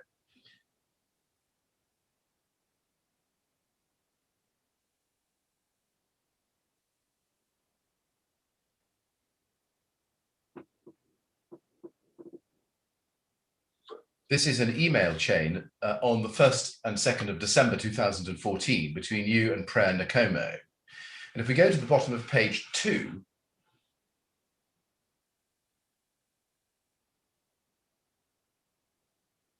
we can see that there's an email from you to Prayer Nakomo, 1st of December 2014. You see, and he says, sorry, you say, "Hi Prayer, this is the contact person for Alcoa Architectural Products SAS, job number S1/53729, that's the job number. Claude Verlet, technical manager," and then you set out his email address and some other contact details. "Sorry for leaving you in the position of contacting them," and then there's an unsmiley face. At that stage, had you been appointed as project manager for the Reynobond certificate? Yes. And your line manager on that project formally, I think, wasn't Prayer Nakomo, but No. informally was. I don't believe at the time he had been appointed yet. But... Right. Prayer Nakomo at that stage was another project manager, wasn't he? Yes. So he was essentially in parallel with you in terms of seniority. Is that right? Well, he had more experience within BBA than me, for sure. And it looks as if he had agreed to call Claude Verlet at Arconic. Is that correct? Yes. Do you know why Prayer Nakomo called Claude Verlet and not you? I don't remember exactly what brought us to this email chain, but I believe I either tried to contact unsuccessfully the client, or we decided to do the first contact by a more experienced person like him in light of the previous emails that were unresponded. Can we go to MET 30's53158 _P18, page 4. This is Claude Verlet's exhibit, part 18, page 4. And it's an email from Prayer Nakomo to Claude Verlet, dated the 2nd of December 2014, copied to you, Ms. Amoroso. and he says, "Dear Claude Verlet, thank you for taking my call earlier this afternoon. I note the following issues we discussed. And then the first is factory visits. And then the second, under paragraph 2, is this." And he says, "Outstanding information for the review of BBA certificate 08/4510 under contract S1/53729. My colleague, Maria Barbato, had asked for the information a number of times. You indicated you provided information to the inspector who visited the factory and therefore did not respond to Maria's emails as you considered Maria's request addressed. Unfortunately, the information provided to the inspectors during their factory audit is different to the one required for the review of the certificate as requested by Maria. Thank you that you have agreed to send this information. If we can send you the list again, my colleague Valentina Amoroso, who took over the review job S153729 after Maria left the BBA, will send you an email with a reminder of what information we require. This will enable her to complete the review of your certificate 08/4510. If you have any queries, please do not hesitate to contact Valentina, who will email you shortly." Now let's go to BBA 408098. This is your email, the same day, a little bit later on that day at 1617 to Claude Verlet. And you say, "Dear Mr. Verlet," and you set out the project number and the certificate number. "My name is Valentina Amoroso, and I have been designated as the new project manager responsible for coordinating the review of your BBA certificate 08/4510. Following on from your conversation with my colleague Prayer Nkomo, please find the list of information required to complete the review report." And then you set out a number of details in numbered paragraphs. And under item 2, you say, "Written confirmation that there have been no changes in the design, specification, context of use, or other details that would invalidate the certificate. Alternatively, please specify any changes." And then 3, "Regarding factory production control, please supply full details of any changes," underlined, to raw materials, manufacturing process, quality control procedure. And then 4, at the bottom of the screen there, "Copies of your current UK technical literature and installation instructions relating to the product." So it looks as if this was a response to Mr. Nkomo telling you to resend the request. Is that right? Yes, as far as I remember, we agreed that we would follow up with a reminder to the client of the exact information that we required. And where did you get that wording from that formed the request that we can see you sent to Mr. Verlet? That was pretty much a pro forma that everyone used at BBA. Right. Was it a pro forma on a system, or did you take that directly from the email that Ms. Barbato had sent in most latterly July 2014 that we saw at BBA 408954? There wasn't typical, as far as I remember, there wasn't a template for it, but everyone was using the same wording more or less with pure change wording. Yeah. Now let's go to paragraph 51 of your statement, please, on page 10.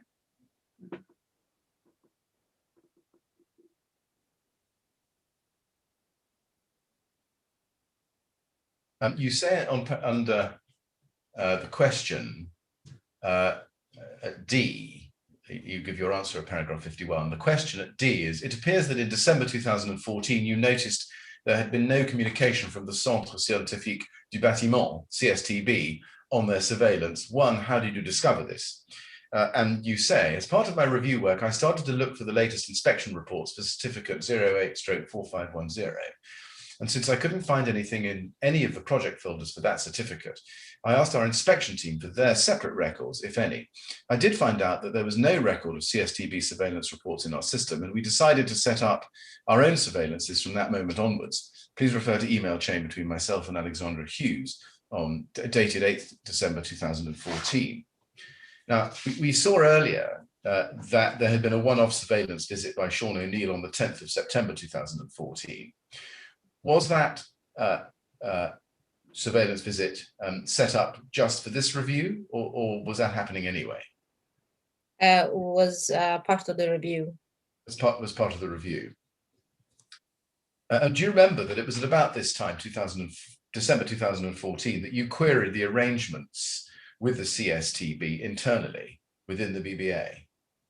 Yes. And is it right that as far as you could see, the BBA hadn't heard from the CSTB about this product between 2008 and September 2014? Yes, I couldn't find records of it.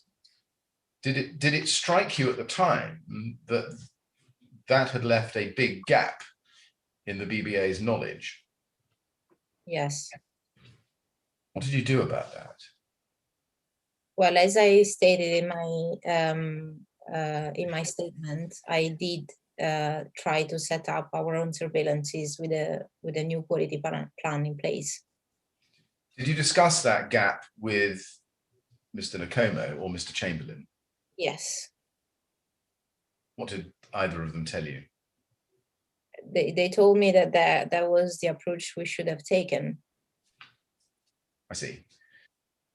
Did either of them say to you that you should go back to Arconic and press them for whether they'd done any new tests on the material or products covered by the certificate, or had any new classification reports?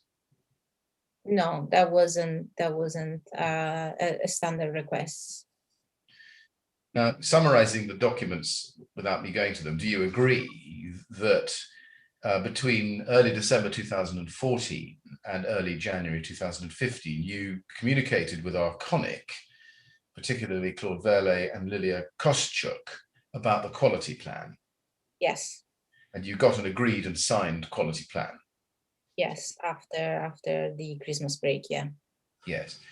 And is it right that, as you recall it, none of the contents of the quality plan that was signed off and agreed related to fire test data? No. So you agree with me that it didn't? Yes, it didn't. Yes, I understand. Did the fact that you got a signed quality plan back from Arconic influence how hard thereafter you pressed Arconic on outstanding requests for data? Yes. In what way? Well, I don't remember the exact exchange of emails, but I remember that there had to be a few back and forth to try to nail down what had to go in the quality plan and what was beyond the scope of the certificate. Yes. Did the fact that you had a signed quality plan mean that you then made less effort to get fire test data or other raw data out of Arconic thereafter? Yes. Fire test data were not part of the surveillances, so it wasn't part of the quality plan itself. But generally, having a quality plan in place would allow us to have the control on the manufacturing, in essence, and so to have a view on whether there was or not any change in the manufacturing process. Did anybody guide you or tell you at the BBA that even though you had a quality plan now agreed with Arconic, you still had to push as hard as you had been pushing for all other data, test reports, test data, particularly relating to fire safety? There wasn't, as part of the review, a specific request to ask for test data. The only occasion where we would receive test data is whether the client wanted to send newer test reports, or whether after the review we had to ask for new test data following changes in the manufacturing. I see. Now, at the same time as the quality plan was being agreed, you sent other emails about the other information that Arconic was supposed to send you? Yes. Yes. Can we go to BBA 408079, please?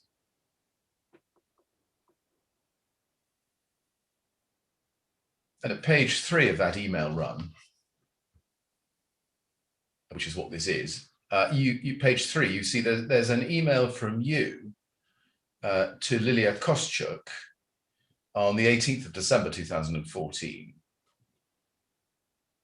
at 9:47, and you say, "Hi Lilia, this is the email I was talking about on the phone. I wait forward to hear from you soon. Best wishes for Christmas and for the new year to come."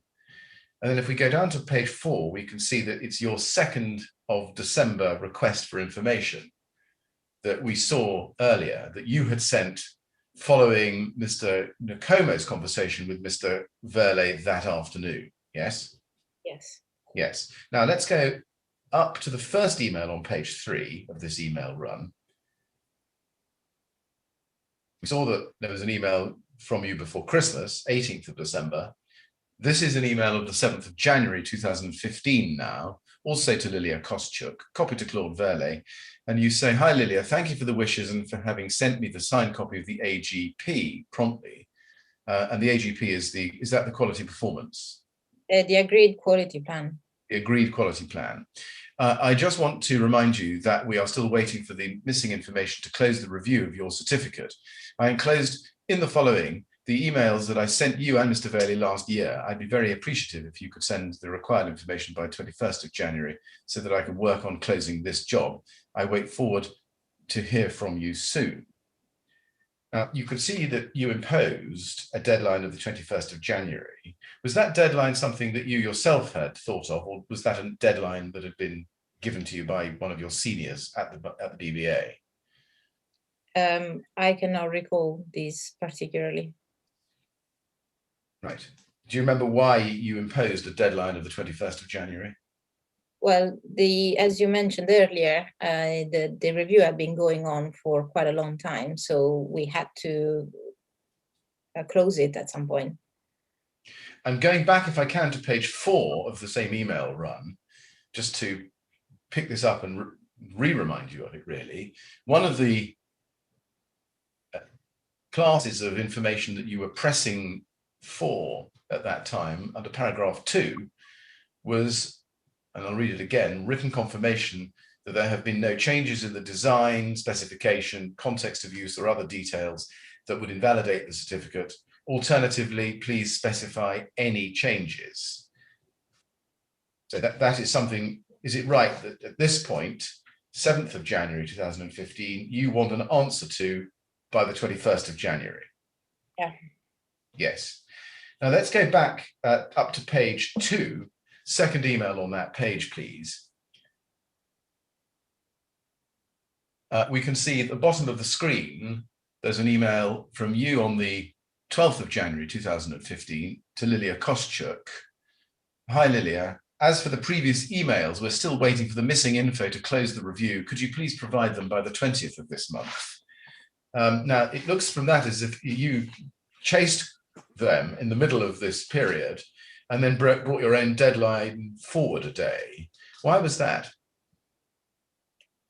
It might have been because February 21st was happening in a weekend. I don't know. Was it you who had another think about it and brought it forward, or was there a discussion within the BBA that led to you sending this email with the a revised deadline? No, I don't think there was a discussion. Had matters become urgent?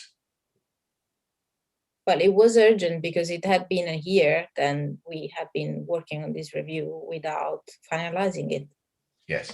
Now this time Lilia Koschuk does respond. If you go up to the first email on the page, you can see that the same day she comes back to you, 12th of January 15, and copied to Claude Verley and somebody else. And she says, "Hi Valentina, as requested, please find here below the information needed. Primary marketing contact, Celine Ernie. Primary technical contact and accounts finance department, Claude Verley." Now, that wasn't what you were after, was it? No. You'd asked for detailed information, not just the contacts. You already knew these contacts, didn't you? Yes, both of them. Yes. What did you think when you got this response from Lilia Koschuk? I assumed she wanted me to redirect the queries to these people. But Claude Verley had already had those queries, hadn't he? Yes. Because he was copied in on your emails previously, including the one of the 7th of January. Yes. So why did you think that she wanted you to make contact with those people when you'd already done so? Well, maybe she didn't know I had already contacted these people. Did you get the impression that they were stonewalling you? Perhaps.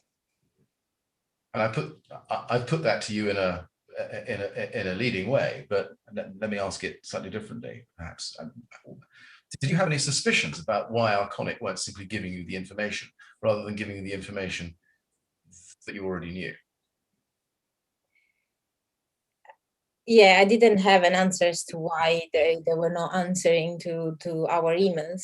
As I said earlier, it wasn't completely uncommon that a certificate holder wouldn't be very responsive during a review because they thought once the assessment was done and the certificate was issued, then the review was of secondary importance. Did it strike you at the time that this wasn't just a lack of interest or engagement? This was now giving you positively answers that you were not asking for, or information that you weren't after, as opposed to information that you were after and had been after for a very long time. Yeah. Now, we know Lilia Koschak did send a follow-up. It's at the bottom of page 1 in this email run, 13th of January 2015. And she said, good morning, Valentina. There are 2 mistakes in my previous email. I've wrongly written Claude's name. It's Claude Verlet, and his position is Renebon Technical Service Manager. Kind regards, Lilia. What did you think when you got that email? I thought it wasn't really helpful. At this point, there's still a week to go before your revised deadline of the 20th of January. At this point, did you think about taking the problem to your team manager so that Arconic could be dealt with at a more senior level? I did consider it. However, I had to wait for the agreed deadline before taking any action. I see. Now, we can see your next communication at the top of this document.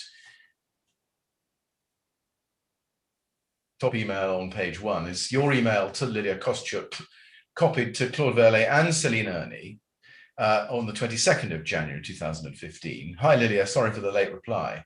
Unfortunately, in the last year, we've experienced several problems in getting in touch with you and received the required info to progress our job, this leading to severe delays in closing this review job. For this reason, BBA has decided to go ahead with the information already in hand.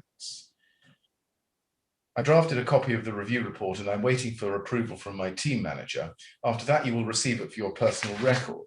Now, by information already in hand, what did you mean? Information that were publicly available. So, so sorry, that means that referring to the list of information that were requested, we were waiving on the request for contact details for the survey, the user survey information regarding the production were supposed to be covered under the review surveillance that we did. And for what is concerning review of the literature, instead of waiting for them to send them to us, we reviewed what was on their website. We'd seen, and I've shown you this a number of times, paragraph 2, both of Maria Barbato's earlier requests and your word for word repeat of that request in December and again in January. Written confirmation that there have been no changes in the design specification, context of use, or other details that would invalidate the certificate, and a request for any changes. Do you agree that by going with the information already in hand, you were going without that information? Yes. And that information was something that you couldn't get from a public source, is it? No, the only reliable source was the existence and validity of the CSTB certificate. And the CSTB certificate on your own technical file? The one that was publicly available at the time. On the CSTB's website? Yes. Was it not risky, or did you see it as risky at the time, to proceed with your review without all the data that the BBA had been seeking repeatedly, at least since early December, by you of the previous year, and which had been sought by your predecessor, Ms. Barbatos, since October 2013, 16 months previously? Yes. Was that a risk that you discussed with anybody else within the BBA? Well, I did raise the matter in its totality with my managers, and we proceed according to what was the BBA procedure at the time. So let's just examine that a little bit more closely. When you said in your email that that the BBA has decided to go ahead with the information already in hands, when was that decision made? Before sending that email. How was it made? It was discussed, the situation was discussed with my manager, and we agreed that there was a shortfall in the fact that we didn't have records from CSTB, but having managed to do a surveillance for the review and having put in place a quality plan, we had some confidence that we had the control on the manufacturing. And from that point onwards, we could check whether there was any change or not. Who did you have that discussion with? It was with my manager. Who was that? Brian Como. Fred Como. Anybody else? I believe the head of approval was involved at the time we decided this, but I can't remember if there was any formal communication about that. That would have been Brian Chamberlain at the time. Yes. Yes. You say you can't remember whether there was any formal communication about that. Was there any, do you remember being involved, speaking to him, or him being involved in this decision informally? I don't remember. Right. And can you tell us what the basis, the rationale for proceeding with the review without that information was? The rationale was that we had, the key concern was around the manufacturing, and we had managed to bring that under control. There wasn't a reason to believe there had been any changes, because we would have been notified by the CSTB if there had been any changes.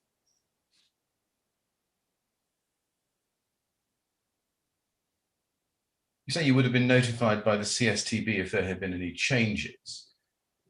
Let me just understand that. Were you expecting the CSTB to send you underlying test data unilaterally themselves? We would have expected, because the certificate, as you well know, was issued as a confirmation certificate of a CSTB certificate initially. We were expected that CSTB would have notified us of any changes to the certificate, its use or validity, or anything that had to do with the manufacturing, if that happened. And with that, the agreement was that they would have sent us copies of their surveillance reports in the factory, which in essence we never received. You say we expected that the CSTB would have notified us of any changes to the certificate, use or validity, etc. What was the basis on which you understood the CSTB would do that? There was a mutual agreement within notified bodies across Europe, whereby a confirmation certificate could be issued on the basis of one certificate issued by another body, as long as there was this mutual agreement by which the notified body that was issuing the certificate would have notified the other body, in this case BBA, of any changes to that certificate. Now, given that 7 years had elapsed between the 14th of January 2008, when the certificate was issued, and the 22nd of January 2015, when you decided to go ahead with the information already in hands, why did you, if this arrangement existed, as you say, why did you not think of contacting the CSTB themselves and just seeking confirmation of the up-to-date position in relation to any test data for the Reynabond 55 panels?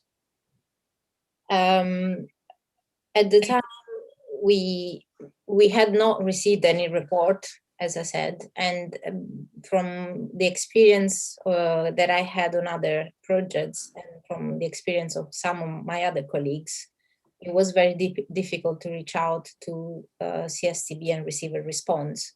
But at that point, we decided to just set up our own surveillances without relying anymore on those sent by CSTB, because clearly it wasn't working. Given that you had, despite numerous requests for detailed data, absolute silence from Arconic, why did you not think it necessary or appropriate to contact the CSTB and at least try to get the data from them? It wasn't something that I was advised to do. Right. Now, going back to an earlier answer. Sorry, Mr. Millett, can I just ask a question of Ms. Amoroso? Ms. Amoroso, one possible course of action, which at least occurs to me, is that you could have written to Arconic saying that unless we get the information we've asked for, we shall not be issuing a review certificate. Did anyone discuss that, do you know? At the time, on the occasions where this would happen were in the cases where the certificate holder would deny access to the factory, in effect, making it impossible to access the factory and do surveillance visit. But because in this specific case, we were not set up to do surveillances, we didn't have any reason to believe that they wouldn't allow us to the factory. Therefore, that one reason that would have led us to suspend the certificate was not in place. But you were asking them for certain information which they had not provided. Why could you not? Was there any discussion about whether you should suspend the certificate unless and until they provided that information? I don't remember if there was any specific discussion on this point, but as I say, the common practice was that suspension would only happen where there was an active denial from the certificate holder to allow for factory visits. Right. And do you know why that was? The procedure, you mean why the procedure was like that? Yes. I don't know why it was like that. All right, thank you very much. Yes, Mr. Millett. Yes. Was there a process in place at the BBA which allowed the BBA to proceed with the review, with the information in hand, despite there being no response to specific requests for data from the client? Yes, as I said, as long as you could review at least the information publicly available, which are technical data sheets, marketing brochures, installation brochures, which are effectively what a buyer would read. And as long as you could justify that the product hadn't changed in performance by doing surveillances, then that would be enough to proceed with the review. I see. So does it come to this, that the certificate, the review of the certificate would only be as good as the claim is made in the technical data sheets, marketing brochures, and installation brochures that the buyer would read. As I said, the key was reviewing the factory data. So the quality plan was written in a way that you would have full control on the incoming products, on the in-house testing and testing before releasing the product, the labeling, all the quality procedures in the factory. So if that was in place and it was correctly executed, then that would give BBA the confidence that the manufacturing was under control, and therefore there wouldn't be any change in the formulation that would trigger changes in the performance. But I think, as you confirmed before, the surveillance and the resulting quality plan against which surveillance would take place wouldn't tell you anything about fire safety and wouldn't reveal any data about fire safety, would it? No. The underlying assumption is that if that is generally if a product has been assessed and it has been assessed with a certain formulation that can achieve a certain fire performance, if that formulation doesn't change, then there is no reason to believe that the fire performance changes, fire or any other performance. Well, let me put to you that one reason to suspect that it might have done, or that your client might have new information, is when they don't respond to a request for it. Do you agree? Yes. Can we look at your witness statement at page 12, paragraph 63?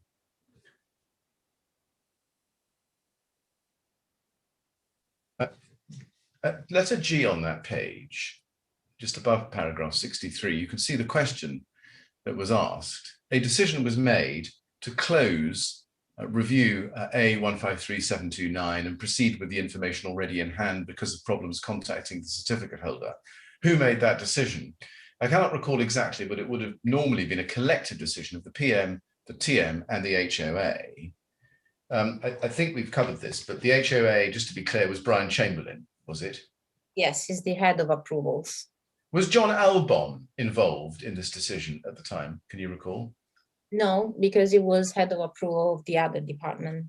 I see. Now, Perena Como, I think we know, became team leader on the 5th of January 2015, and you've told us that he was involved in that, in this decision. Did he make this decision or impart this decision to you in the capacity of team leader? I don't remember if it was just him or it was as I said, a collective decision with involving also the head of approval. Do I take it that because we haven't seen any emails in relation to this decision, it was made orally during the course of conversations between you and Mr. Nakomo and possibly Mr. Chamberlain? Yes. Yes.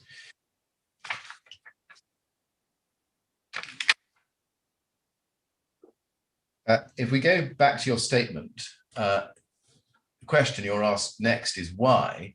Do you say the review had been going on for almost 1.5 years?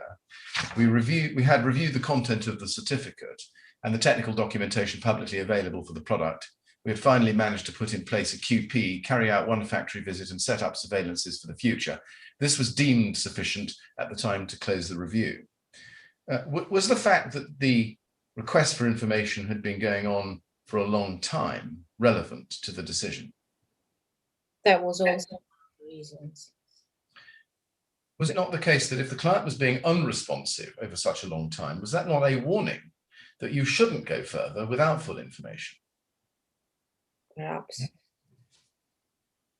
Can we then go back to your statement at page 12 and look at inquiry question 3, little Roman 3, towards the bottom of the screen? Is it the usual course of the BBA to continue to certify a product in the absence of a full response from the certificate holder at review? If not, why was it done on this occasion? And your response we can see together is at paragraph 65, and you say, very often the certificate holder would reply, supplying information publicly available. So the intervention of the certificate holder in the review has somehow, in my opinion, become redundant, especially since user surveys and complaints history reviews are no longer carried out. The complaints review is, however, still part of the surveillance visit.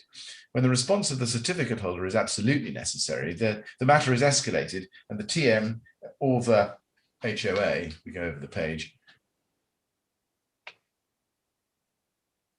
Go over the page, please.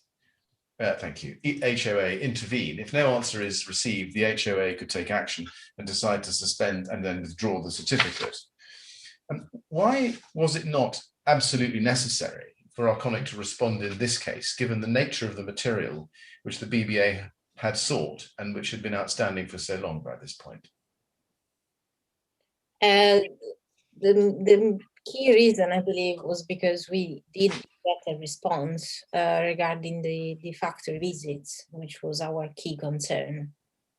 So there wasn't any indication that there was bad faith from the client side to hide things from BBA. Again, I repeat the question. You say there wasn't any indication that there was bad faith from the client side to hide things from the BBA. Did it not occur to you at the time that, in fact, Arconic, by not answering request item 2 and other requests for so long, despite repeated requests, were up to something? As I said, it wasn't unusual that certificate holder would just ignore the emails that we sent during the reviews, considering that not important for them. And would you normally proceed to close a review despite repeated requests for information? It depends, depending on whether you had other worrying issues that you had to deal with. For example, if in this case, if we were not able to do any factory visit, if we're not able to put in place a quality plan, that could have probably been one case where we would have suspended the certificate. Did it not worry you that you had not had an answer to the question or set of alternative questions and requests for confirmation contained in paragraph 2 of your own emails? Yes, it was. But, and if that was worrying, why did this case not form an exception so that you didn't close the review without those answers? As I said, the final decision wasn't down to me. Now, can we go to BBA 408073? This is an email of the 10th of April 2015 from Prenicomo to you relating to the review. And he says, Valentina, please find please find attached the above review report with my comments. I've tracked the changes so you can just accept if you agree, and the report will be as good as finished. I had a few questions on the surveillance visit table as shown. I'll have all your 6 reports commented on by Monday, so we have them closed by next Friday at the latest. I hate losing, and the other teams are creeping up the closed reviews leaderboard, as can be seen on the board behind Rakesh. Once you have the report ready, bring me hard copies of both the report and request log for sign-off. Thanks, kind regards, Prayer. Homo. Was there a physical leaderboard hanging in the office showing closed reviews? No, it was just a running joke. Who's Rakesh? It was a former employee at BBA, also a team manager. Right. You say it was a joke. This looks pretty specific, as can be seen on the board behind Rakesh. If it's a joke, can you bring me in on it? I don't remember specifically seeing any board with numbers on it. Was there actually a board? There was a board for general communication. I just don't remember if there were numbers on closed reviews on it. Where was this board kept? It was hung on the wall. In the office? Yeah. Right, so there was a board in the office with a public display of who'd closed what reviews. Is that right? No, I said that that was meant to be for public communications, and I don't recall seeing the numbers of reviews on that board. What was on the board? I don't remember. It was general communications. Was there an internal rivalry as to which team could close the most reviews? I don't remember that. Were you or your colleagues within the BBA incentivized to close reviews as fast as possible? The incentive was to close them within the 6 months allocated time.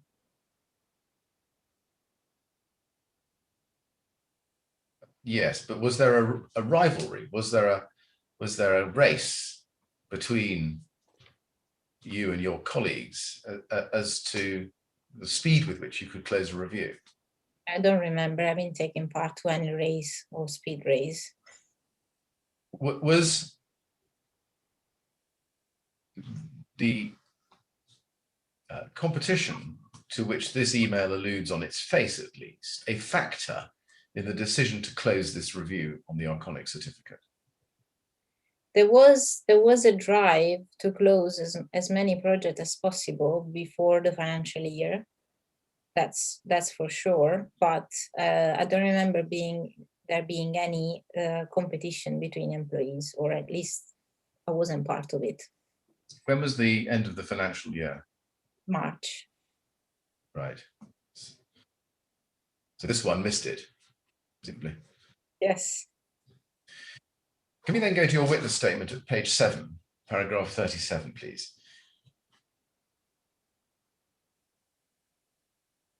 Let's look together at inquiry question E on that page. Prior to the fire at Grenfell Tower, did the project manager or any other person at the BBA ask for any and all fire performance information, including 1, reports and or data of fire performance tests to BS 476 part 6, BS 476 part 7, and EU fire performance tests to NFEU 13823 and NF ISO 11925 part 2?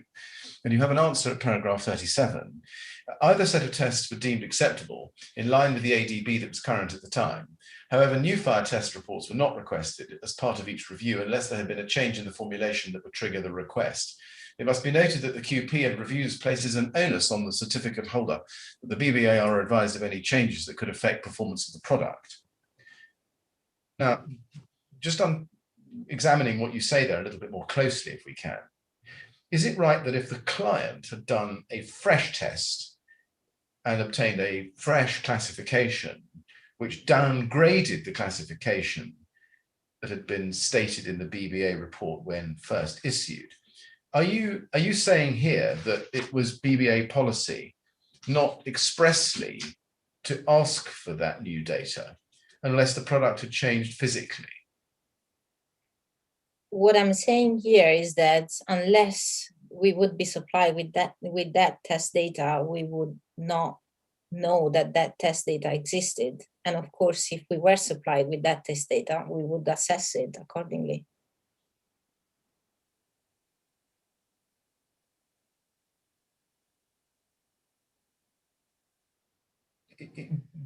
Is it right that you would not routinely ask for new fire test reports, even though if they existed, it might show that the certificate had become wrong in some way? As I mentioned earlier, the request for new fire test reports was not part of the review, so we wouldn't specifically ask if there were new test data. However, if the client was to submit new test data because they had not done tests and they wanted those tests to be reflected in the certificate, then we would assess them. But unless they were to tell us that those tests existed, there was no way for us to know it. So I see. So basically what you're saying here is that the onus lay on the client in all cases to provide you with new fire test data or reports. Yeah. At the time, did you have any thoughts about whether the client understood that well enough? The client being Arconic in this particular case. That they had an onus to provide new test data. I think that was made clear when they signed the original contract.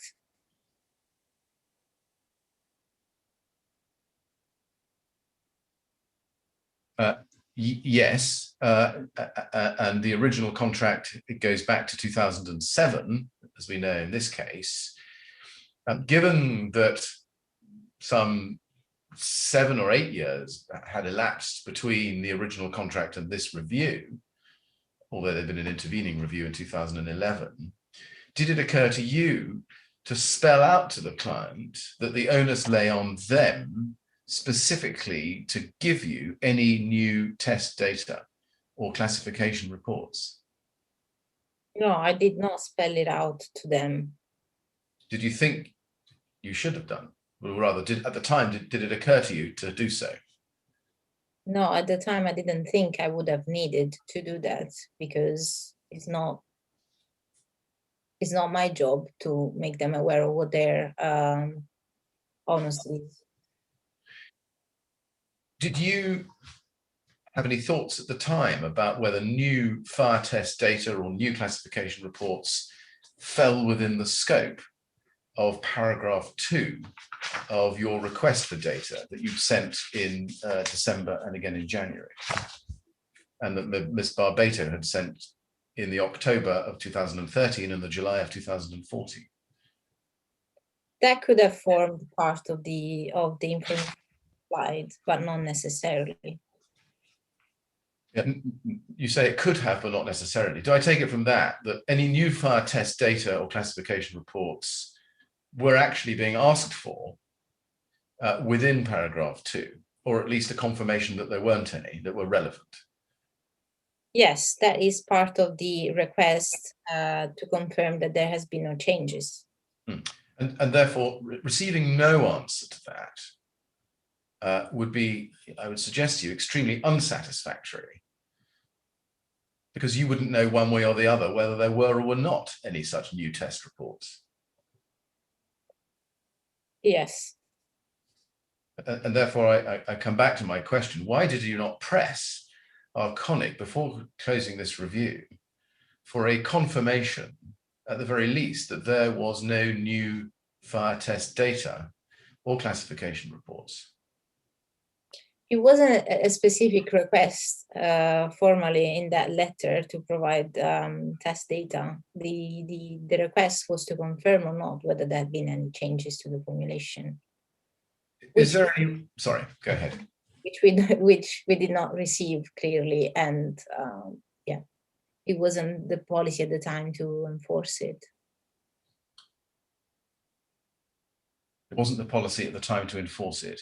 Yeah. Are you saying that it wasn't the policy at the time to enforce the contractual obligation to provide new test data that Arconic had undertaken in its original contract with the BBA back in 2007? So it wasn't a contractual obligation for them to provide new test data as such, but to provide information whether there has been or not been changes in the formulation. At the time when I started to work at BBA, there wasn't a specific procedure that would tell you to stop the review or to withdraw a certificate if you did not receive that specific confirmation. I'm sorry to interrupt this flow, but I've just noticed that at line 1 in the transcript, the transcriber has transcribed your answer. It wasn't a contractual obligation. I heard you saying that there was a contractual obligation. Could you clarify? I said there wasn't a contractual obligation for them to supply new test data, but there was a contractual obligation to provide confirmation that there had been any change. Okay, so it's slightly different. They had to confirm that there wasn't any change, but they didn't have an obligation to provide test data straight away. Right. Did you yourself ever actually review the contract with the BBA that Arconic had? No, not the original contract. No, there wasn't. Did anybody give you any instruction, at least an outline, about what Arconic's basic obligations were under that contract? Yes. What did they tell you about new test data? They said that they had to inform us if there had been any changes in the manufacturing process or in the formulation. If there had been changes to that manufacturing process or formulation, then we could raise a technical issue which would request new test data, depending on what the change was. But nobody ever told you that there was an obligation to provide new test data? No, not straight away. Right, I see. Did you ever, at this time, January 2015 to April 2015, think to go back and look at the contract to see what it was you could force Arconic to do by way of answering your question or questions? Not occurred to me. I had only been at BBA for 3 months at the time, so I wasn't really aware of all these procedures. I understand that, but my question was whether it occurred to you to look at the contract to see what it was that Arconic was contractually obliged to give you. No, I did not look at the contract. Did it occur to you to investigate, perhaps with your seniors, how you could enforce the request for data that you'd put in your emails to Arconic? No, I did make them aware that there were these issues, and I was advised to proceed as I did. Can we go back to your statement at page 13?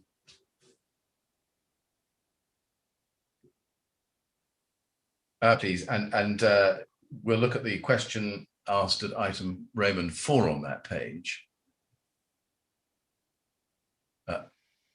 At the top of the screen. Did you, stroke the BBA, consider suspending or withdrawing certificate 084510? If so, why was action not taken? Answer: there was no reason to believe such an action would be required at the time. You've already answered some questions from the chairman on this, but I have a further question. Why was not receiving any data at all in response to a series of repeated requests to the client over 16 months not itself reason enough to believe that suspension or withdrawal was justified? As I said, the procedure at the time was that there was not a reason to suspend the certificate. Can we go to a fire test report that was on the original technical file, and it's test 5A, and you'll find this at ARC 50358.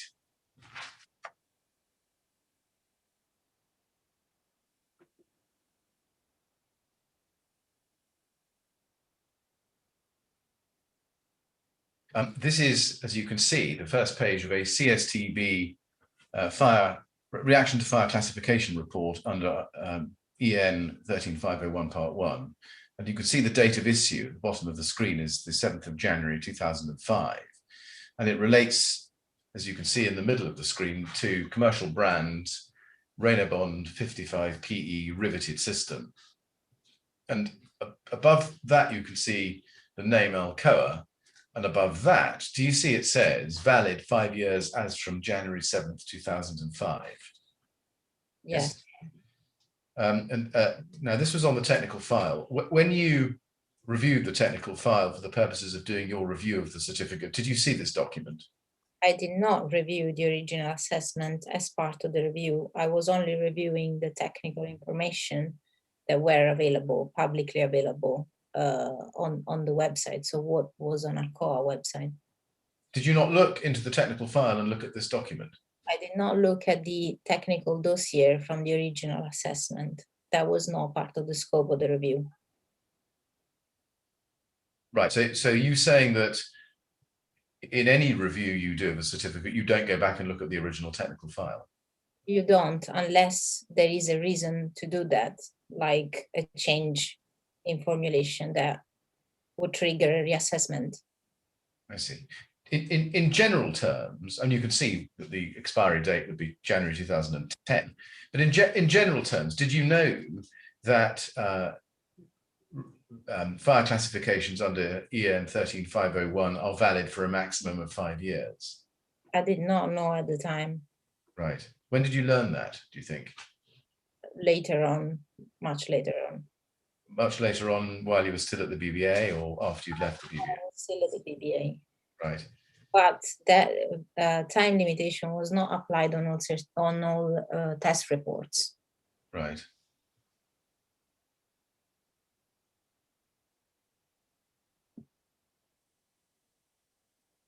Did it occur to you, given that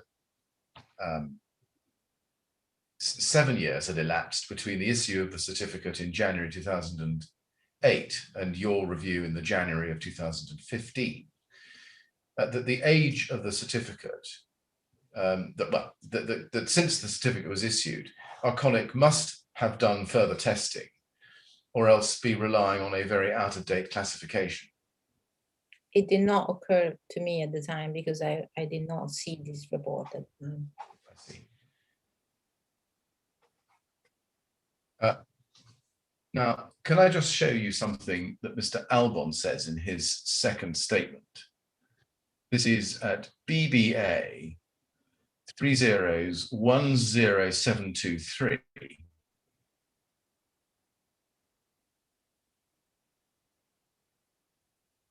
I'd like to go to page 34, please, and look on page 34 at paragraph 139. And the question is posed at paragraph 30 or question 31 at the top of the screen. In circumstances where no response was received to the letters referred to at paragraphs 48, 49, 50, and 51, that's in his statement, what action did the BBA take in response? Why did the BBA not take steps to follow up on these requests and or to withdraw the certificate? What was this in accordance with relevant procedures? In what circumstances would the BBA withdraw a certificate? And at paragraph 139, Mr. Albon says, BBA procedures do allow sanctions to be taken. For example, where there is a lack of cooperation by certificate holders, and this could lead to suspension or withdrawal of a certificate. He goes on to say, however, on my review of the documents in this case, I can see no reason to believe that there was any additional information conflicting with that given in the certificate. In addition, the certificate holder was continuing to cooperate in other ways, such as maintaining the surveillance operated over the manufacturing process. It seems to have been considered at the time that withdrawing the certificate would be a disproportionate response to the lack of communication from the certificate holder during the review process. My question is, did you yourself know at the time that BBA procedures did allow suspension or withdrawal of a certificate in response to a lack of cooperation by a certificate holder? Yes, and that is what I was referring to earlier, saying that suspension would be considered if the certificate holder would not allow you to visit the factory. That was the key reason why you would suspend the certificate. Now, I want to look at some of the testing that Arconic was doing at this time. And I'm going to give you a short timeline, if I may, about Arconic's testing and then ask you some questions about it. So a little bit like before, I showed you a run of documents and then came to a question. I'm going to do the same again, so bear with me. We start with the 2011 review, which closed in June 2011. Now, in February 2011, Arconic had done further European tests of Raynobond PE in rivet form and had achieved a BS1D0. That's February 11. Then October 11, Arconic did another European test of Raynobond PE in cassette form. And this time, the CSTB issued a classification report saying the cassette form was Class E. That's October 11. Cassette Class E. There were more tests done at the end of 2013. And on the 31st of January 2014, the CSTB issued a classification report that Raynobond in either form, cassette or rivet, was Class E. That's January 14. That's at a time when Maria Barbato was asking for information from Arconic. And that E classification for rivet and cassette equally for Raynobond 55 PE lasted for the whole of the rest of 2014 until the 4th of December 2014, 2 days after you started your review. And on that date, 4th of December 2014, at Arconic's request, the CSTB issued a new classification set of reports. Rivet goes down from B to C, becomes CS2D0, and cassette still classified at E. Now, there were also numerous changes to the recipe for the FR core of Raynobond and tests on those cores. Now, in the light of that rather long little speech I've given about the chronology of testing at the time, it safe to say that when this review closed in April 2015, you yourself had no idea about any of that? That's correct. Are you able to explain why neither you nor anybody else, so far as we can see at the BBA, had any idea of that? Because, as I mentioned, requesting new test data was not part of the formal requests for a review.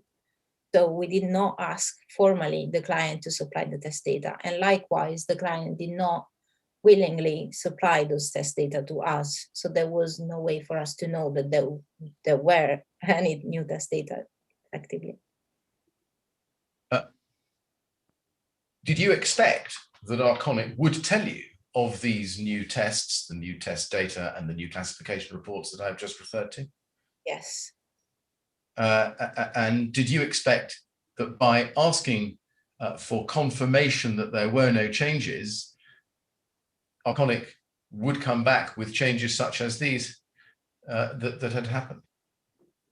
I would have expected Arconic to come back to us and say that there had been a change in the formulation if that was the case, and we would have requested testing data to prove the performance of this new formulation.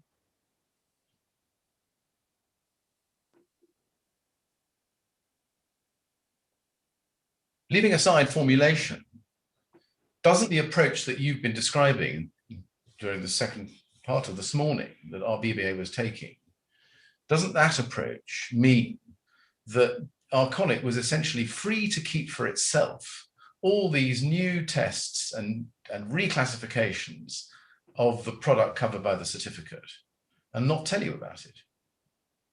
I believe that is what happened. It's what happened, but I'm suggesting to you that the reason it happened was because you didn't follow up and press for the information that you'd been asking for repeatedly for months, contained specifically in paragraph 2 of your own emails. As I mentioned, that sentence was referred primarily to the changes in the manufacturing process, not specifically to test data. Test data would be a consequence of those changes, and it would be something that we would ask in response to those changes. Why would test data be a consequence of those changes, as opposed simply to a desire by the manufacturer to retest without any such changes? If they decided to retest, they had the freedom to share those tests with us, but it wouldn't be a request for us for them to retest if there wasn't any necessity. No, indeed. But what I'm really putting to you is that where a client decides to subject its existing product covered by a certificate to a new fire classification test or new set of fire tests and a further classification, you weren't going to pick that up unless you specifically demanded it as a condition of the review. Yes. Do you accept that that is a major gap in the information being sought by the BBA? Yes. And that proceeding with the information in hand, as opposed to proceeding only once you'd had a clear answer to the question contained in paragraph 2 of your email, meant that this test data would not form part of your review? Even if they had replied to that request, they could have not sent the report. The answer to that question was, have you changed or not something in your manufacturing process that would trigger a reassessment of your product, essentially? So the answer to that question was yes or no, we've changed something, and we would have, as a consequence, asked for new test data. Well, let's go back to your own email just to see, if we go to your 2nd of December email, BBA 408098, we looked at it earlier, Ms. Amoroso. I think we may need to look at it again. This is your email of the 2nd of December, following your conversation with Mr. Nakoma earlier that day. And look at paragraph 2. To Claude Verlet, you're asking for written confirmation that there have been no changes in the design, specification, context of use, or other details that would invalidate the certificate. Alternatively, please specify any changes. Why wouldn't the fact that Renault Bond PE in cassette form had received an E, or the fact that in rivet form it was now a C, as opposed to a B, which was stated in the certificate, not be an other detail that would invalidate the certificate? Yes, that would have been a detail, but it would have been a consequence of something that had been done to change that performance. So we would have sought in the first place to understand what caused that change. But with respect, this request is much wider than that, is it not? You're asking for confirmation in writing that there have been no changes in, as you can see, design, specification, context of use, or other details. Why isn't a reclassification down from B to C in respect of rivet a change in the details that would invalidate the certificate in that respect? Yes, we would have expected that if there was a new test data from the client, they would have supplied that to us. Regardless, I'm putting to you, of whether there'd been a change in the manufacturing process or the ingredients of the product. No, it is not regardless. It's connected to that. It may be, it may not be connected to that, but the question doesn't connect it to that, does it? The question is much broader than that. Yes, we're asking to confirm there has been no change to the product. And at the time, did you understand it to be as broad as that? Yes.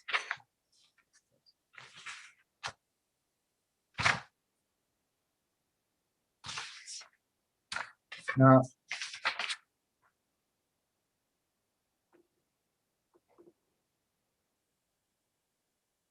can we agree that those new classifications that I've just taken you through in 2011, 2013, 2014, meant that the certificate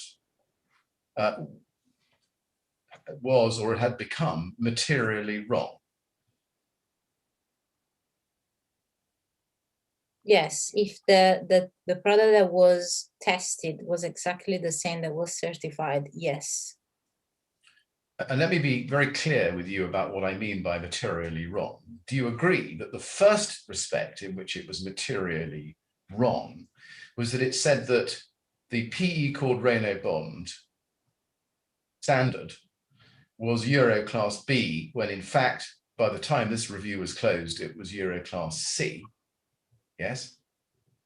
Yes, based on the test data that you referred to. Yes. And the second respect in which it was materially wrong is that it omitted any statement that PE cassette was Class E. Yes. Yes. Yes. Now, on those classifications, do you accept that Renault Bond PE did not meet the European standard set out and required by diagram 40 of approved document B? Yes, based on the test data that you mentioned, yes. And can we agree that that is a critically important piece of information? Of course, yeah. Yes. And had you had that information, can we agree that you would have put it in the certificate? Of course, yes. How do you think you would have recorded it in the certificate as a result of your review, had you known that information? Well, as the first step, I would have carried out a reassessment of the certificate to try to understand what had triggered that change in performance. And then after satisfactory assessment, I would have updated the certificate to reflect these changes, which means I would have put, as we did afterwards, a height limitation on the use of that product. Would you have asked that, or asked your seniors perhaps, that the certificate should be suspended until those changes were made? That was not the procedure at the time, so the certificate would be still valid while the changes were being made. Would you have put an update on the BBA website about the changes that you were proposing to make? Are you asking what I would have done if I was empowered to do something, or what was happening at the time? Let me try it a different way. Would the BBA have put an update on its website if it had learned of these changes? At the time, there wasn't such a procedure. Right. Would the BBA have required the client, Arconic in this case, to inform all of its customers to whom the certificate had been given in its originally issued form, that it was now materially wrong and was about to be updated? That was not something that was in the power of BBA to do. How could the BBA allow a certificate that was materially wrong to remain in circulation pending amendment? That is not a question you should ask me, probably. But I think your answer is I don't know then. Is that right? Yeah. Right. Okay.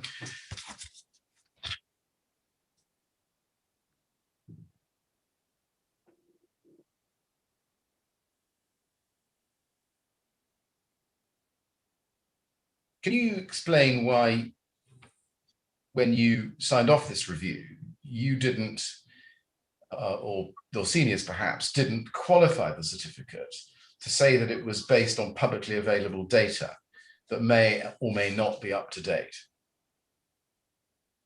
Do you mean that we should have made that clear on the certificate?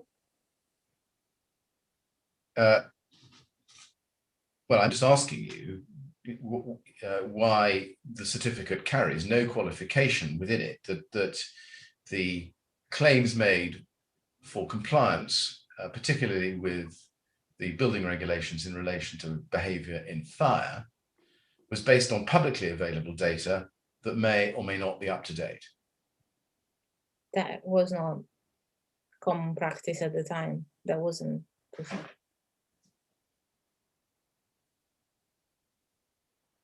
When a reader of the reviewed certificate looks at it,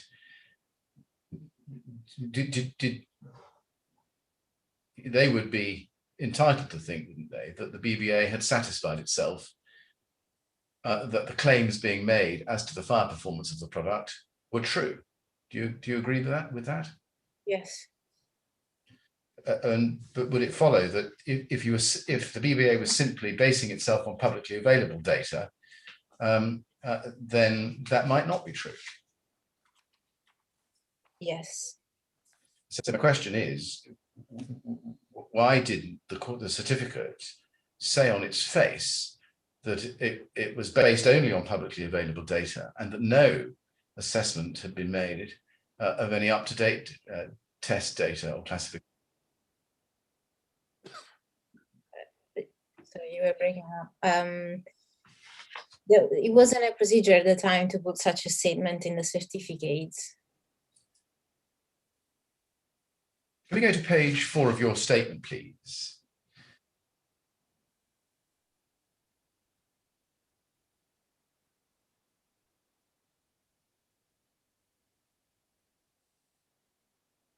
We can see there is a question at the top of the page under little c.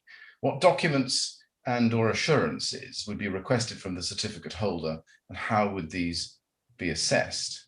And underneath that, we can see at paragraph 22, we need to scroll down, lower down the screen. We can see that you say this: copies of current UK technical literature and installation instructions relating to the product. These would be reviewed against the content of the certificate to ensure the certificate holder would not claim incorrect performance data and would not misuse the BBA logo. And when you say current UK technical literature there, do you mean UK national fire classifications and other national standards, or do you include European standards too? I include any technical literature that is made publicly available from the certificate holder to the UK market. I see. So you mean technical literature circulating in the UK as opposed to UK test requirements? Yes. I see. That answers one question on that formulation, but looking at the word current, copies of current UK technical literature, does that mean that if you don't have in hand the current technical literature, your check as part of your review would not ensure that the certificate holder would not be claiming incorrect performance? That statement means that you would check what is made publicly available to the UK market at that point in time. And if there are false claims on that literature, you would pick that up with the certificate holder to rectify it. You wouldn't know if there were false claims in the current UK technical literature unless you had the up-to-date test data and up-to-date classification reports there, would you? That would be an assessment done on the basis of what is covered in the certificate. So, for example, if Arconic was to market a system including a subframe for the panel, that would be a false claim because that wouldn't be covered in the certificate.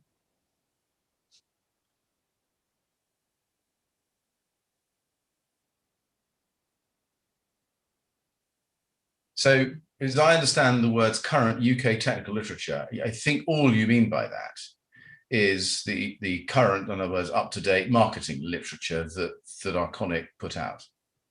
And technical documents, which are also normally publicly available on the I see. buyer website.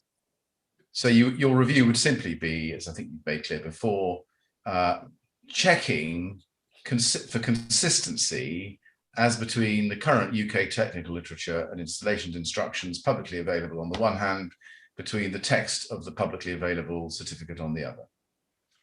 Yes, because a reassessment is not covered in a review scope. Right.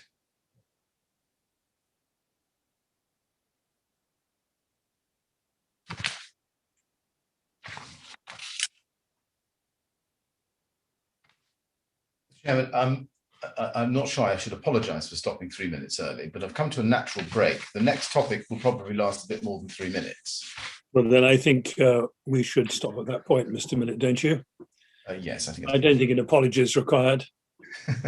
Right, well, as you heard, Ms. Amoroso, we're going to stop at this point so we can all get some lunch.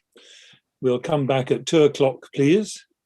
And please remember what I said to you earlier, not to talk to anyone about your evidence or anything relating to it over the break. All right? Yeah. Thank you very much. See you a bit later.